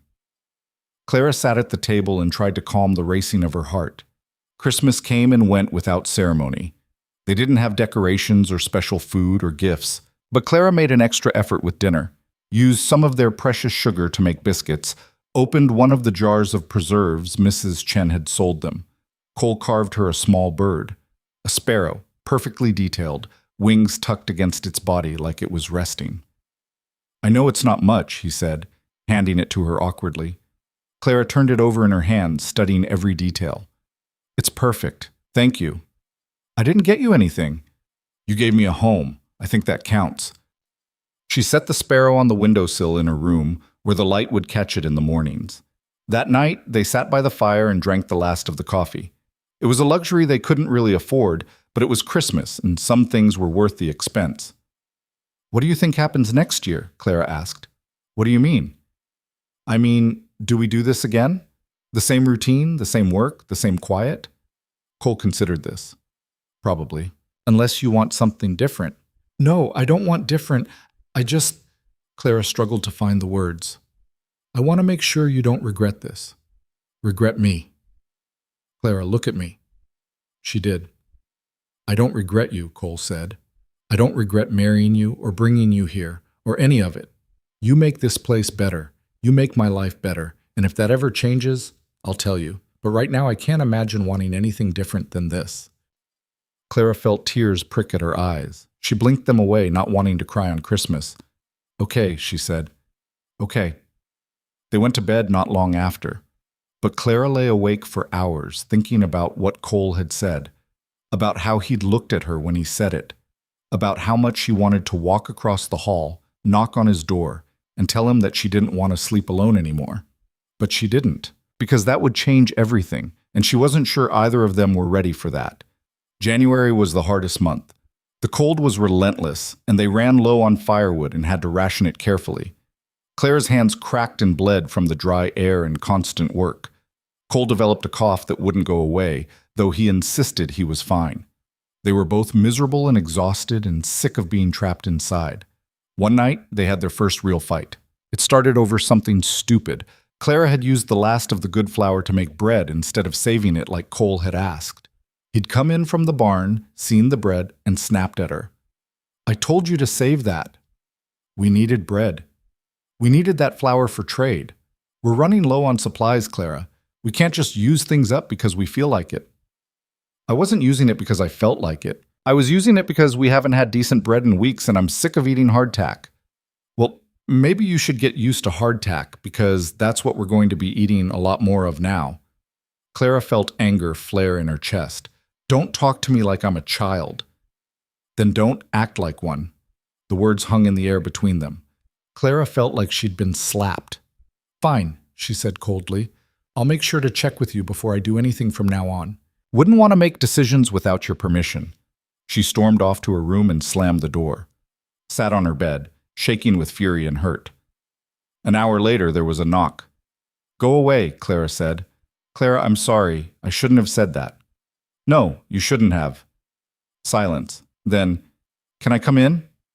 Clara wanted to say no, wanted to stay angry, but she was tired of fighting, and the anger was already starting to fade into something more like sadness. Fine. Cole opened the door. He looked miserable. I'm sorry, he said again. I was frustrated about the supplies and I took it out on you. That wasn't fair. No, it wasn't. You're right. We needed the bread, and you were trying to do something nice, and I acted like a jackass about it. Clara sighed. I should have checked with you. I know we're running low. I wanted something normal, something that felt like home. Cole crossed the room and sat on the edge of her bed. This is home, already. You don't need to prove anything. I know, but sometimes I feel like I'm not pulling my weight. Like you'd be better off if you'd married someone more useful. Clara, you're the most useful person I've ever met. You work harder than anyone I know. You never complain even when things are awful. You fixed that harness better than I could have. You saved that horse. He stopped. You make this place feel less lonely, and that's worth more than any amount of flour. Clara felt the tears coming again. This time she didn't try to stop them. I'm sorry I wasted the flour, she said. I'm sorry I yelled at you. They sat in silence for a moment. Then Cole reached over and took her hand. It was the first time he'd done that, just reached for her without a reason, without something practical to justify it. Clara squeezed his hand. He squeezed back.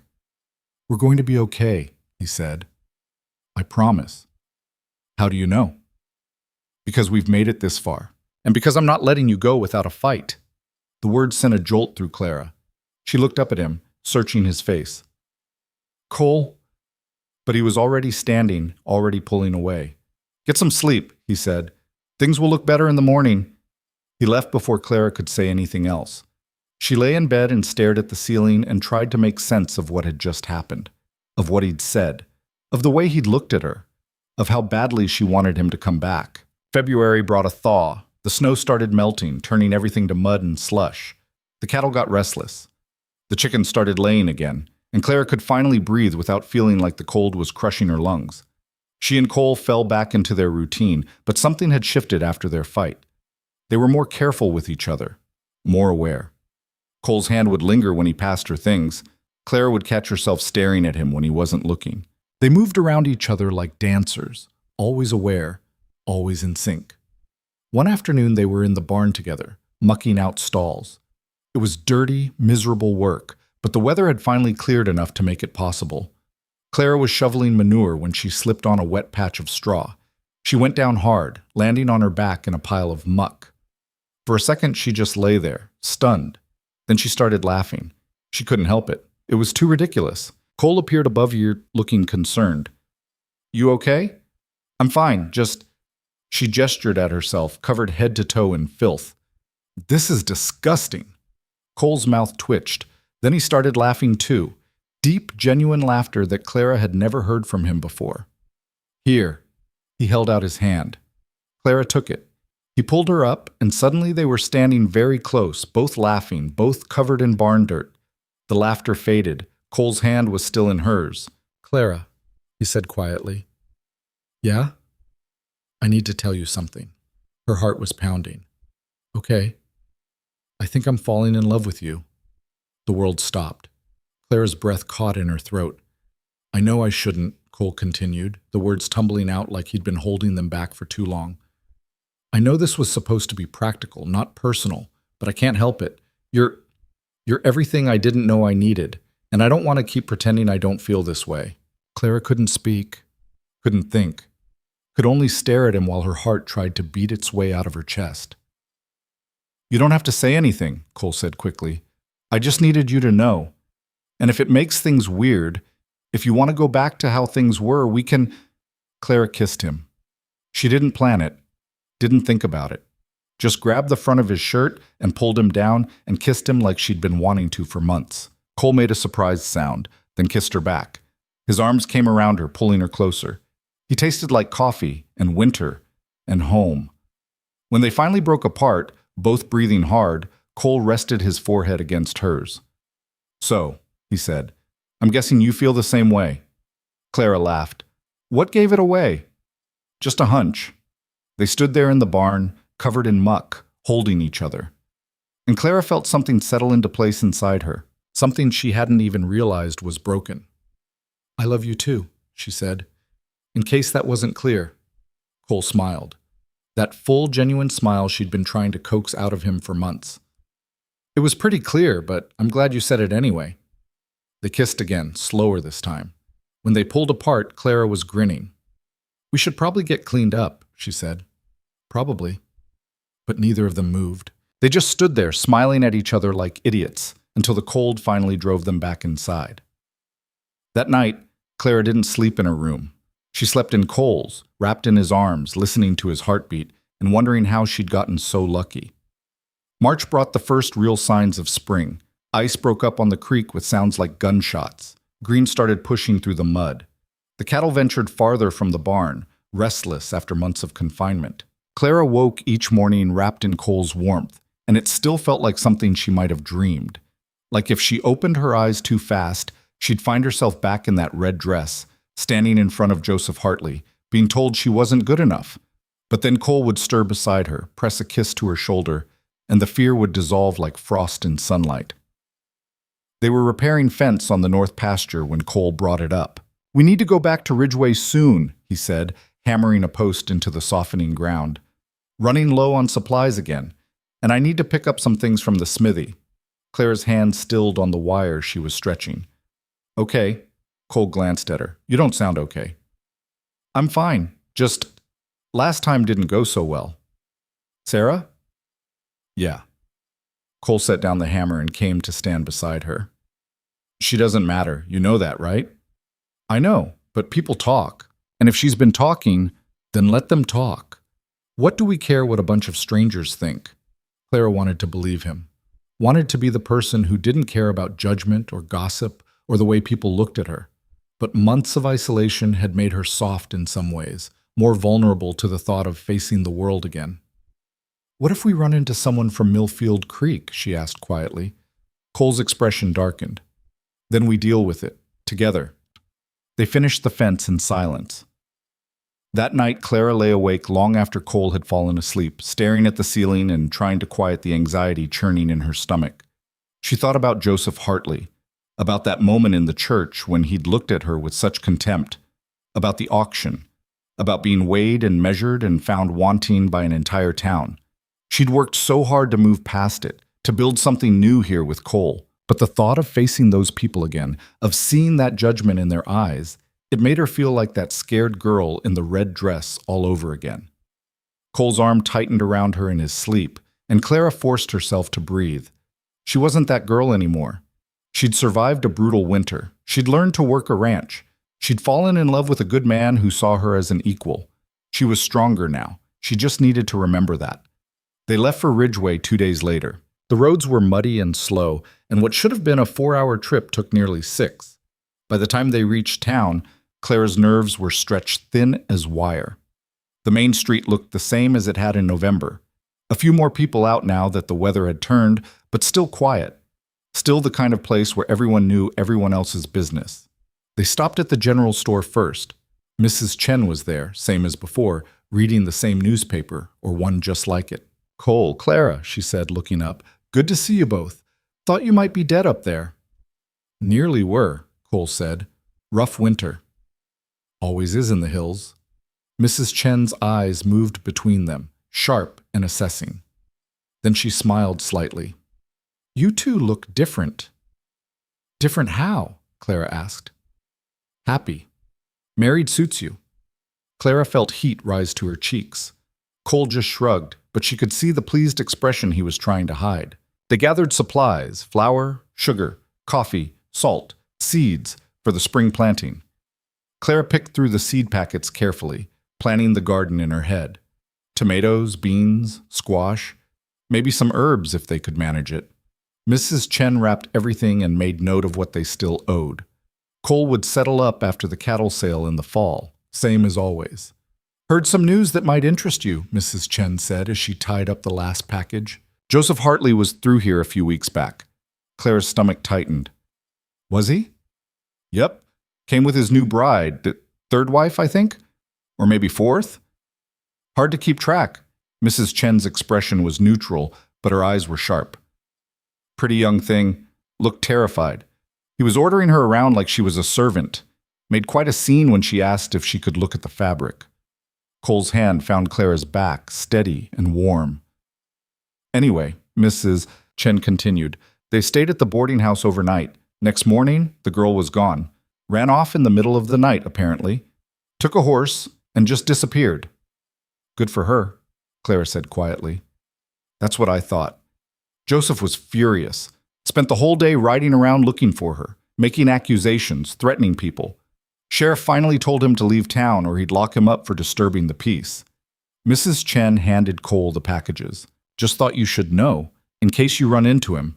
He's been in a foul mood, and from what I hear, he blames you for giving his wives ideas about running off. Me? Clara asked. You were the first one to walk away from him. Word gets around. Women talk. Mrs. Chen smiled. You'd be surprised how many of them thought what you did was brave. Clara didn't know what to say to that. She'd never thought of herself as brave, just desperate. They were loading the wagon when Clara heard the voice. Well, look who it is. She turned. Joseph Hartley was standing on the boardwalk across the street, arms crossed, that same smug expression on his face that he'd worn when he rejected her. Clara's stomach dropped. Cole stepped closer to her, his body tense. Keep walking, he said quietly. But Joseph was already crossing the street, clearly enjoying himself.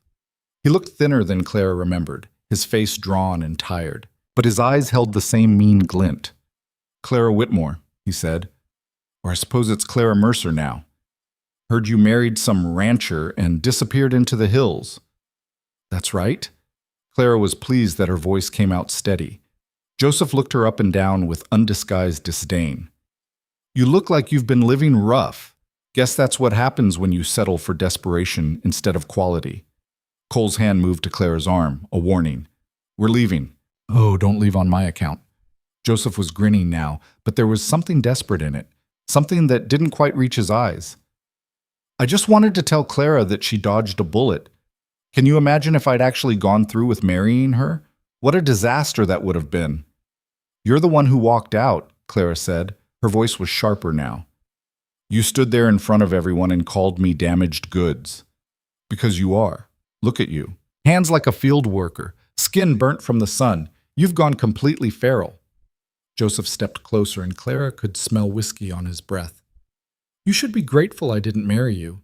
Saved you from having to pretend to be a lady. Clara felt anger building in her chest, hot and fierce.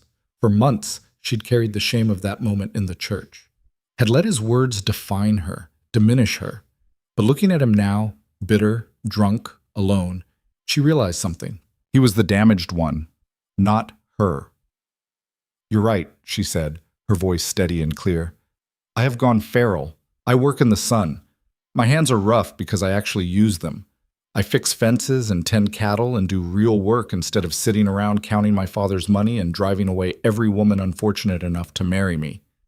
Joseph's face reddened. You don't know what you're talking about. Don't I? How many wives have run away from you now, Joseph? 3? 4? At what point do you look in the mirror and realize the problem isn't them? The problem, Joseph spat, is that women these days don't know their place. They get ideas. They think they can just leave whenever they feel like it. Maybe because you treat them like property instead of people, Clara said. She stepped closer to him, no longer afraid. You measured me like livestock that day. Decided I wasn't good enough based on things I couldn't control. And you know what? I'm grateful, because if you'd married me, I'd be just as miserable as all those other women. I'd be trapped in a loveless marriage with a man who sees me as an object. She gestured toward Cole. Instead, I'm with someone who treats me like an equal, who respects my opinions, who works beside me instead of ordering me around. So thank you, Joseph. Thank you for rejecting me. It was the best thing that ever happened to me. Joseph's expression had gone from smug to furious. His hands clenched into fists. You think you're better than me? I think I'm free of you, and that's good enough. You're nothing, Joseph said, his voice rising. People on the street were stopping to watch now. You were nothing when I rejected you, and you're nothing now. Just another rancher's wife who'll be dead or broken by 40. At least my wives have the sense to run away before that happens. Cole moved so fast Clara barely registered it. 1 second he was beside her. The next he had Joseph by the front of his expensive coat, slammed against the side of the wagon hard enough to make the wood creak. Listen to me very carefully, Cole said, his voice dangerously quiet. You don't talk to my wife. You don't look at my wife. You don't even think about my wife. Because if I hear that you've been spreading your poison around about her, I will come back here and make you regret it. Understood? Joseph's face had gone pale. Up close, Clara could see the broken veins in his cheeks, the yellowing of his eyes. He looked older than his years, worn down by his own bitterness. You threatening me? Joseph managed. I'm making a promise. Cole released him with a shove. Now get out of here before I forget I'm trying to be civilized. Joseph straightened his coat, trying to recover his dignity, but his hands were shaking, and Clara could see the fear in his eyes. He wasn't used to being challenged, wasn't used to anyone standing up to him. This isn't over, he said, but his voice lacked conviction. Yeah, it is, Cole said. It's been over since the day you walked out of that church. You just didn't know it yet. Joseph turned and walked away quickly, almost stumbling in his haste. Clara could see people on the street watching, whispering. But this time, she didn't feel humiliated. She felt powerful. She'd faced the man who'd rejected her, told him the truth, and he'd been the one to walk away. Cole turned to her. You okay? Yeah. Actually, I'm better than okay. Clara looked down the street where Joseph had disappeared. I stood up to him. I told him the truth. And it felt good. You did more than that. You made him look like the fool he is. Cole's expression softened. I'm proud of you. They finished loading the wagon in silence. Clara could feel the eyes on her, the whispers starting up again. But it didn't matter anymore. Let them talk. Let them judge. She knew who she was now. They were about to leave when someone else called out. Clara? This voice was different, hesitant, almost hopeful. Clara turned and felt her breath catch. Her mother was standing at the end of the street, looking older and smaller than Clara remembered. Her face was lined with new wrinkles, her hair more gray than brown. She wore a faded dress that Clara recognized from years ago. Mama, Clara said, the word coming out before she could stop it. Margaret Whitmore walked closer slowly, like she was approaching a wild animal. When she got close enough, Clara could see that she'd been crying. Her eyes were red and puffy, her cheeks blotchy. I heard you were in town, Margaret said. I wanted to see you. Why? Because you're my daughter. I stopped being your daughter the day you put me in that dress and sent me to marry a man I didn't know. Margaret flinched like she'd been slapped. I did what I thought was best. No, you did what was easiest. There's a difference. Clara's voice was hard, but she could feel emotion building in her chest. You sold me to save your land, and when that didn't work, you blamed me for it. Like it was my fault Joseph rejected me, like I'd failed you somehow. Clara, please, Margaret's eyes were bright with tears. I'm sorry. Your father and I, we've had time to think about what we did, how we treated you, and we're sorry.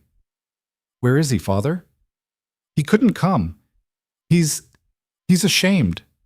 Margaret twisted her hands together. We lost the land anyway, 6 weeks after you left. Couldn't keep up with the payments. We're living in town now, in a room above the mercantile.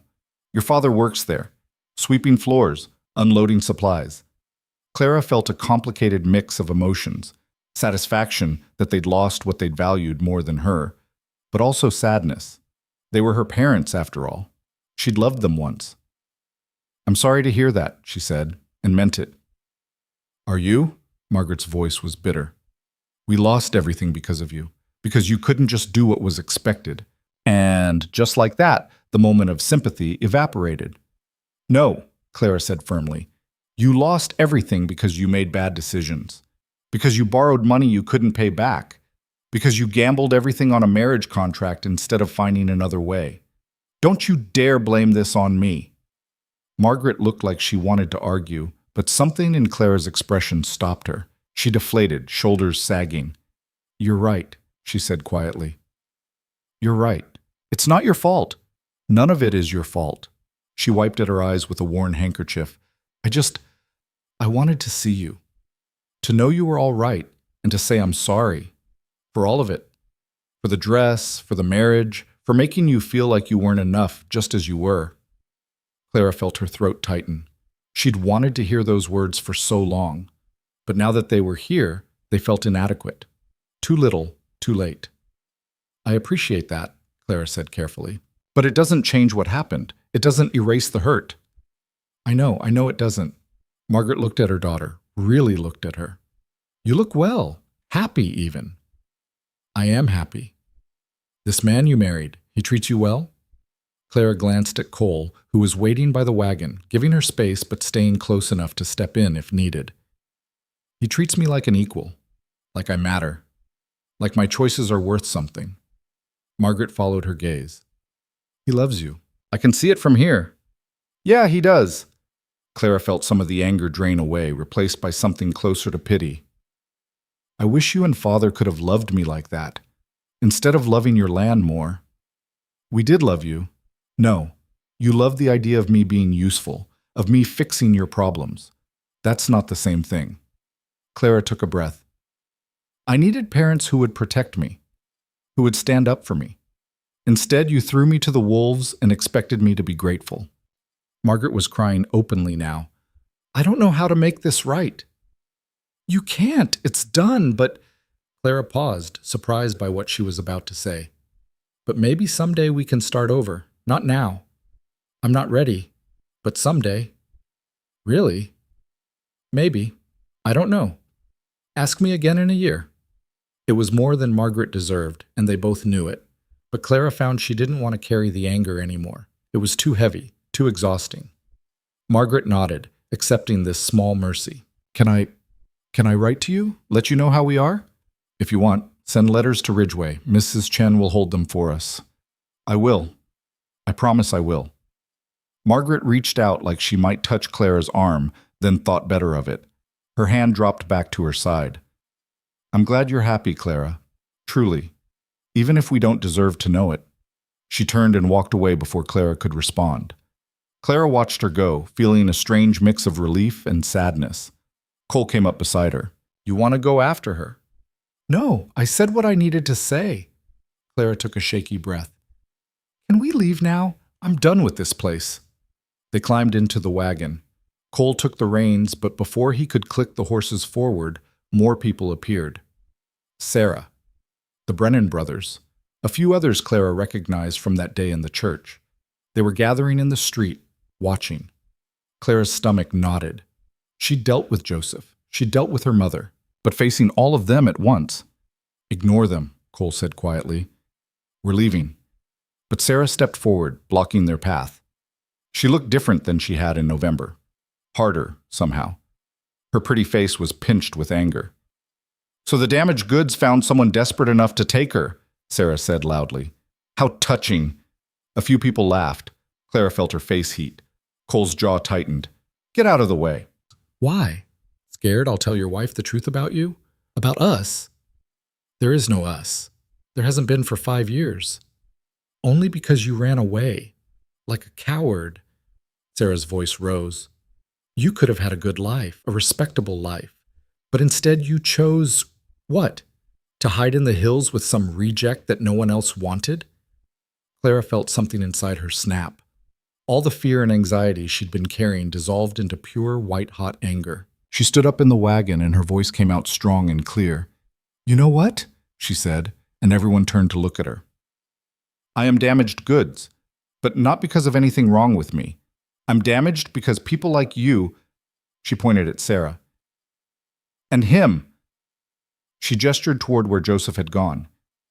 And everyone else who stood in that church and watched me get auctioned off like cattle. You damaged me. More people were gathering now, faces appearing in doorways and windows. Clara could see Mrs. Chen standing in the doorway of her store, arms crossed, watching. You took a scared young woman, Clara continued, and treated her like she was worthless, like she deserved to be humiliated. You whispered behind your hands and judged me for things I had no control over. You decided I wasn't good enough before you even knew me.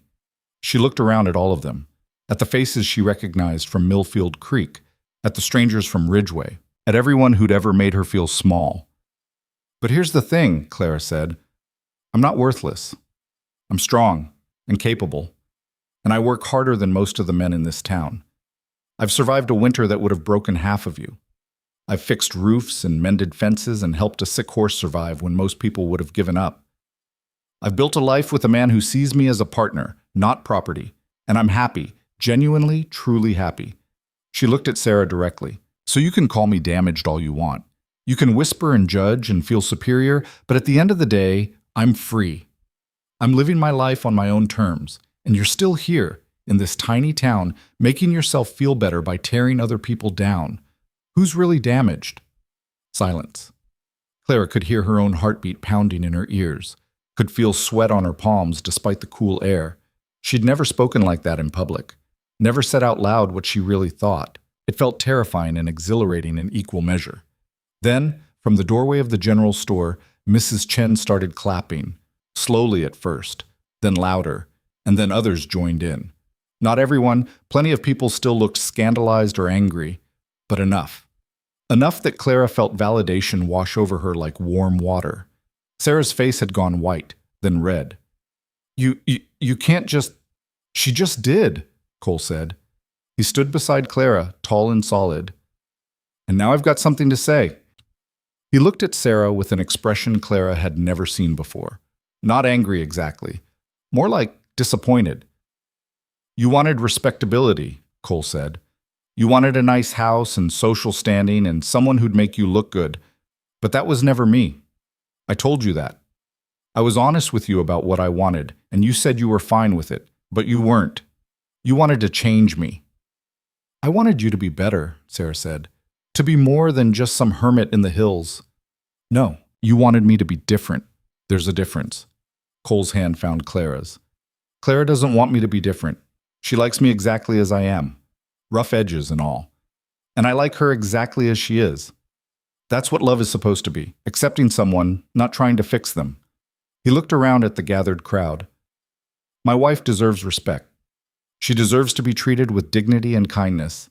She's brave and strong and worth 10 of most people here. And anyone who can't see that is blind. He squeezed Clara's hand.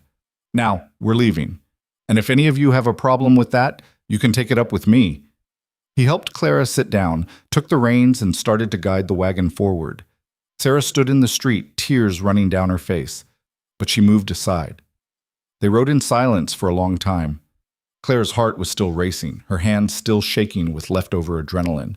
She couldn't believe what had just happened, standing up in front of all those people, saying out loud what she'd been thinking for months, having people actually applaud. That was incredible, Cole said finally. Clara let out a shaky laugh. That was terrifying. Yeah, but you did it anyway. He reached over and squeezed her hand. I'm so damn proud of you. Clara felt tears prick at her eyes. Happy tears this time. I couldn't have done it without you. Yes, you could have. You just needed to realize it. He paused. You know what I think we should do? What? Turn around. Clara looked at him in confusion. What? Turn the wagon around. Go back to town. Cole, we just left. I just gave that whole speech about being free. I know, but there's one more thing we need to do. Cole was grinning now, a wild, reckless grin Clara had never seen before. Trust me? Clara thought about it, about how far she'd come, about how she'd faced Joseph and her mother and Sarah and spoken her truth, about how there was nothing left to be afraid of. Always, she said. Cole turned the wagon around. When they got back to Ridgeway, there were still people on the street. They looked up in surprise as Cole and Clara returned. Some of them looked nervous, like they expected another confrontation. Instead, Clara jumped down from the wagon before it had fully stopped. She walked to the middle of the street, right there in the mud and the fading afternoon light. Then she held out her hand to Cole. "Dance with me," she said. Cole stared at her. "There's no music." "I don't care. Dance with me anyway." People were gathering again, confused. Sarah was there, looking furious and humiliated. Some of the people from Millfield Creek had stayed, and they watched with wide eyes. Cole climbed down from the wagon slowly. He walked to Clara and took her hand. "You're insane," he said quietly, but he was smiling. "Probably. Is that a problem?" "Not even a little bit." He pulled her close and they started to dance, right there in the middle of the street, with no music, just the sound of the creek and the wind and their own breathing. Clara had never danced before. Her mother had considered it frivolous, but Cole led her through it, his hand firm on her waist, his movements sure and steady. People were staring. Of course they were staring, that was the point. But Clara didn't care. She looked up at Cole and saw him smiling, really smiling, and she laughed, pure joy bubbling up from somewhere deep inside her. "What are you laughing at?" he asked, spinning her. "This. All of it. The absurdity of dancing in the street just to prove a point." "Is it working?" Clara looked around, at the faces watching them, at Sarah's expression of pure shock, at the way some people had started to smile despite themselves, at how Mrs. Chen had come out of her store and was watching with obvious approval. "Yeah," she said. "I think it is." They danced until the song that only they could hear ended. Then Cole dipped her dramatically, making Clara shriek with laughter. When he pulled her back up, he kissed her, right there in front of everyone, a long, deep kiss that left no question about how he felt. When they broke apart, Clara turned to address the crowd one more time. "I was that girl in the red dress," she said, her voice carrying across the street. "The one nobody wanted. The one who got rejected and auctioned off and humiliated in front of her entire town. Some of you were there, some of you watched it happen, some of you even laughed." She paused, letting that sink in. "But that's not who I am anymore. I'm Clara Mercer. I'm a rancher's wife. I work hard, I speak my mind, and I'm loved. Really loved. By a man who chose me not because he had to, but because he wanted to. Not because I was the only option, but because he saw something in me worth fighting for." She looked directly at the people she recognized from Millfield Creek. "You all decided I wasn't good enough. You measured me against some impossible standard and found me lacking. But you were wrong. I was always enough. I just didn't know it yet." Her eyes found Joseph in the crowd. He'd come back, probably drawn by the commotion. He looked furious and embarrassed in equal measure. "You rejected me because you thought I wasn't worth your time," Clara said to him. "Because I was too tall, too rough, too independent. Because I didn't fit into your neat little box of what a wife should be. And I let that rejection define me for too long. I let it make me feel small and worthless." She smiled. "But you know what? I'm grateful. Because if you'd married me, I'd be trapped right now. Trapped in a life where I had to pretend to be someone I'm not. Where I had to shrink myself to fit your expectations. Instead, I'm free. Free to be myself. Free to love and be loved for who I actually am." She turned to look at Sarah. "And you. You tried to shame me today. Tried to make me feel less than. But it didn't work. Because I know my worth now, and it has nothing to do with whether you or anyone else approves of me." Clara took a breath. This was it. The moment she'd been building toward without knowing it. "I'm done being ashamed," she said to everyone. "Done apologizing for existing. Done shrinking myself to make other people comfortable. This is who I am. Take it or leave it. But either way, I'm done caring what you think."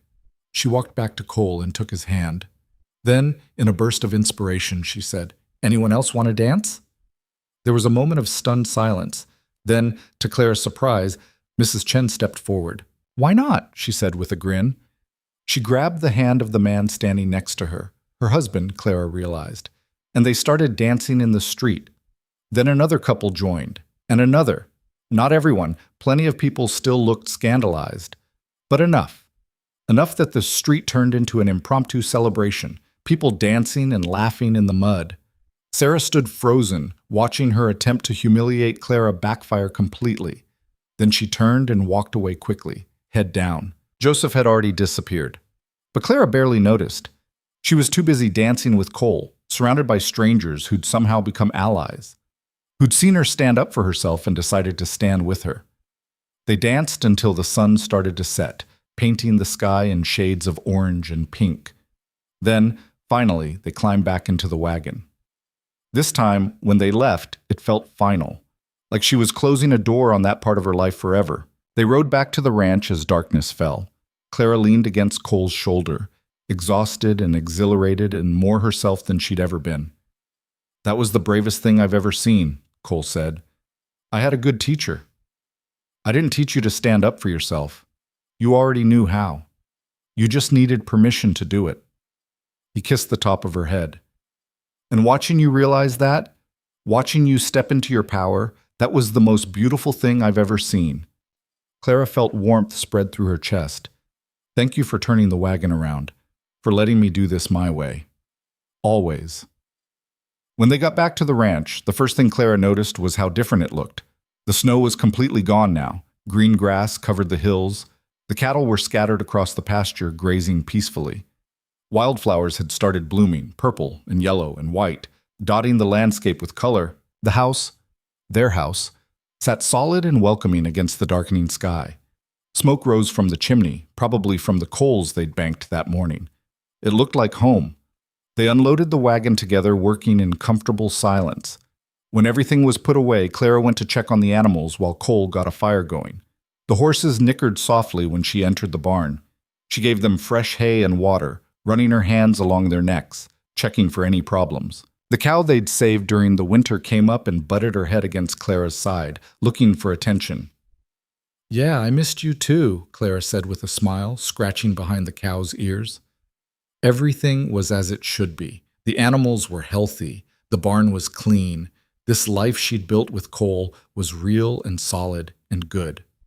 When she went back inside, Cole had dinner started. Just beans and cornbread, nothing fancy.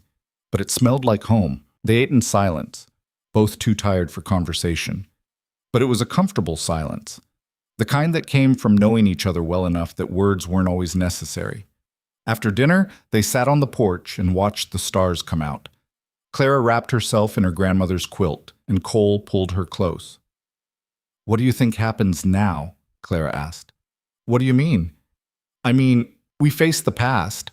We told them off. We danced in the street. What comes next?" Cole was quiet for a moment, thinking. "Now we live, we work the ranch, we survive another winter, we plant the garden and tend the cattle and fix whatever breaks. We build something that lasts."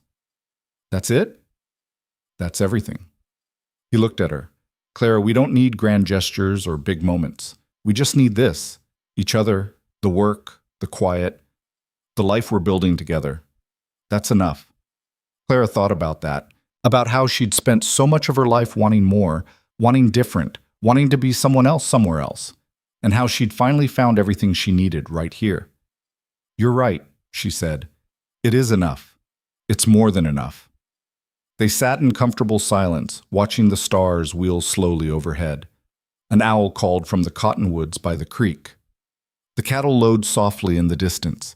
The wind moved through the grass with a sound like whispered secrets. "Cole?" Clara said after a while. "Yeah? I'm glad you stepped forward that day. In the church. I'm glad you married me." "Me too." He pulled her closer. "Best decision I ever made. Even though I'm difficult and stubborn, and I argue with you about everything?" "Especially because of that." Clara smiled. "I choose you, every day, no matter what." "I choose you too, always." They went inside together when the cold got too sharp. The house was warm, filled with all the small touches that made it theirs. Cole's carvings lined the mantel, horses and hawks, and now a small figure of a woman dancing. Clara's books filled the shelf he'd built, spines worn from multiple readings.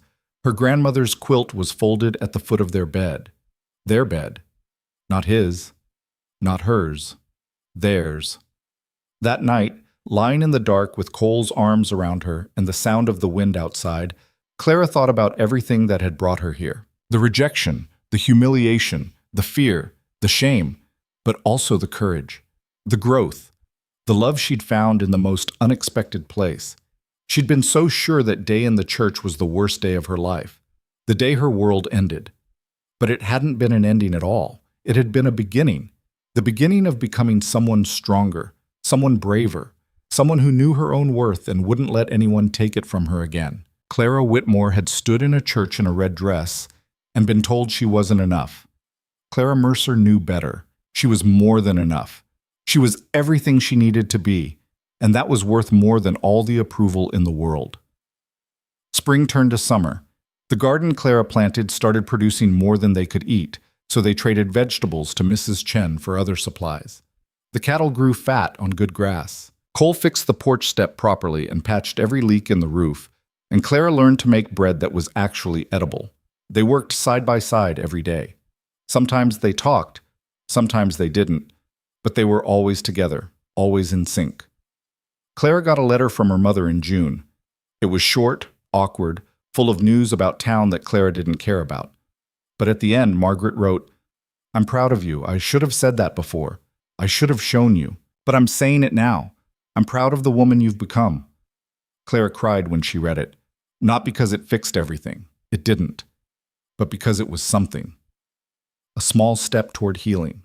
She wrote back, just a few lines about the ranch, about the garden, about being happy. She didn't mention Joseph or Sarah or the dancing. Some stories were hers to keep. July brought scorching heat. They worked in the early morning and late evening, resting during the hottest part of the day. Clara learned to appreciate the luxury of doing nothing, of just sitting in the shade with Cole and watching the world go by.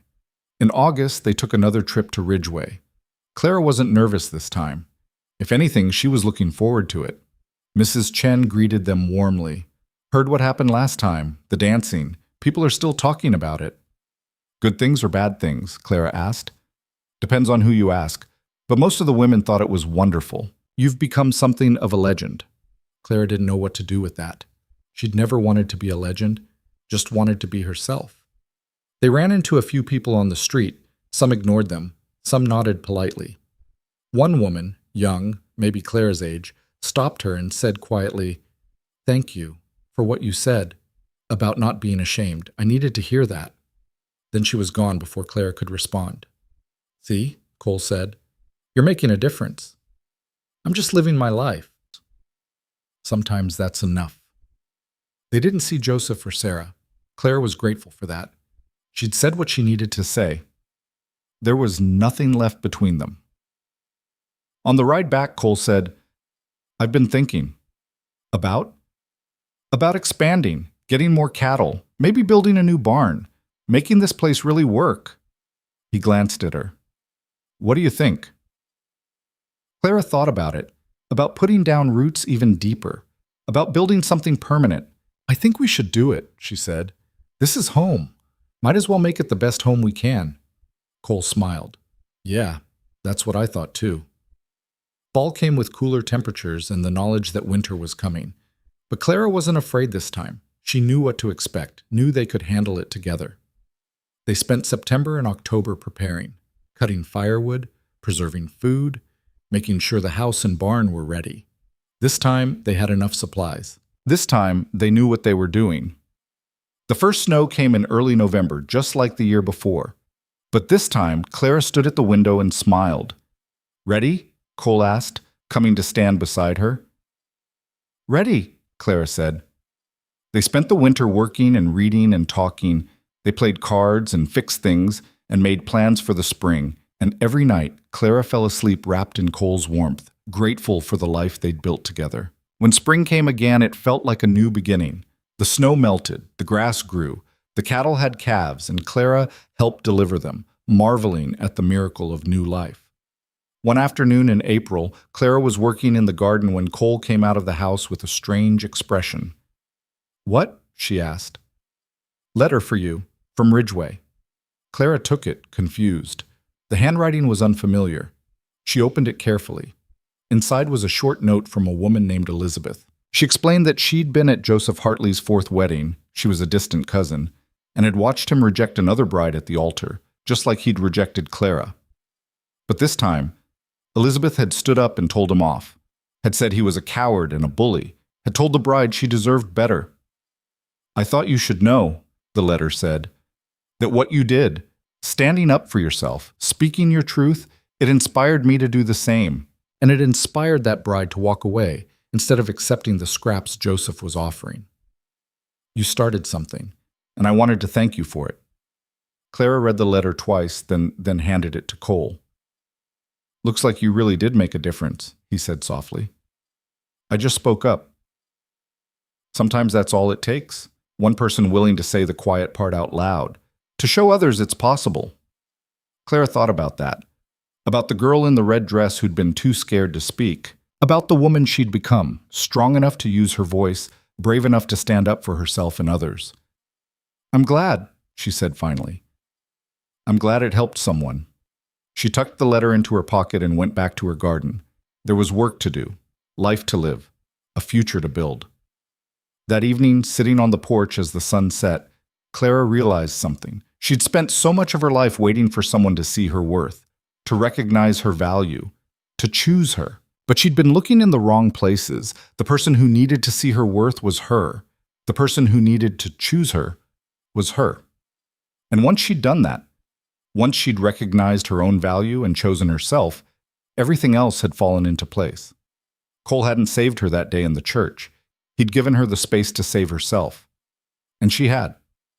Clara Mercer looked out at the ranch she'd helped build, at the life she'd fought for, at the man who loved her exactly as she was. And she knew, with absolute certainty, that she was exactly where she was meant to be. Not despite the rejection, not despite the humiliation, but because of it. Because sometimes the worst moments lead to the best beginnings, and sometimes being unwanted by the wrong people is the first step toward finding the right ones. Clara smiled, took Cole's hand, and watched the sun sink below the hills. She was home, and she was free, and that was everything.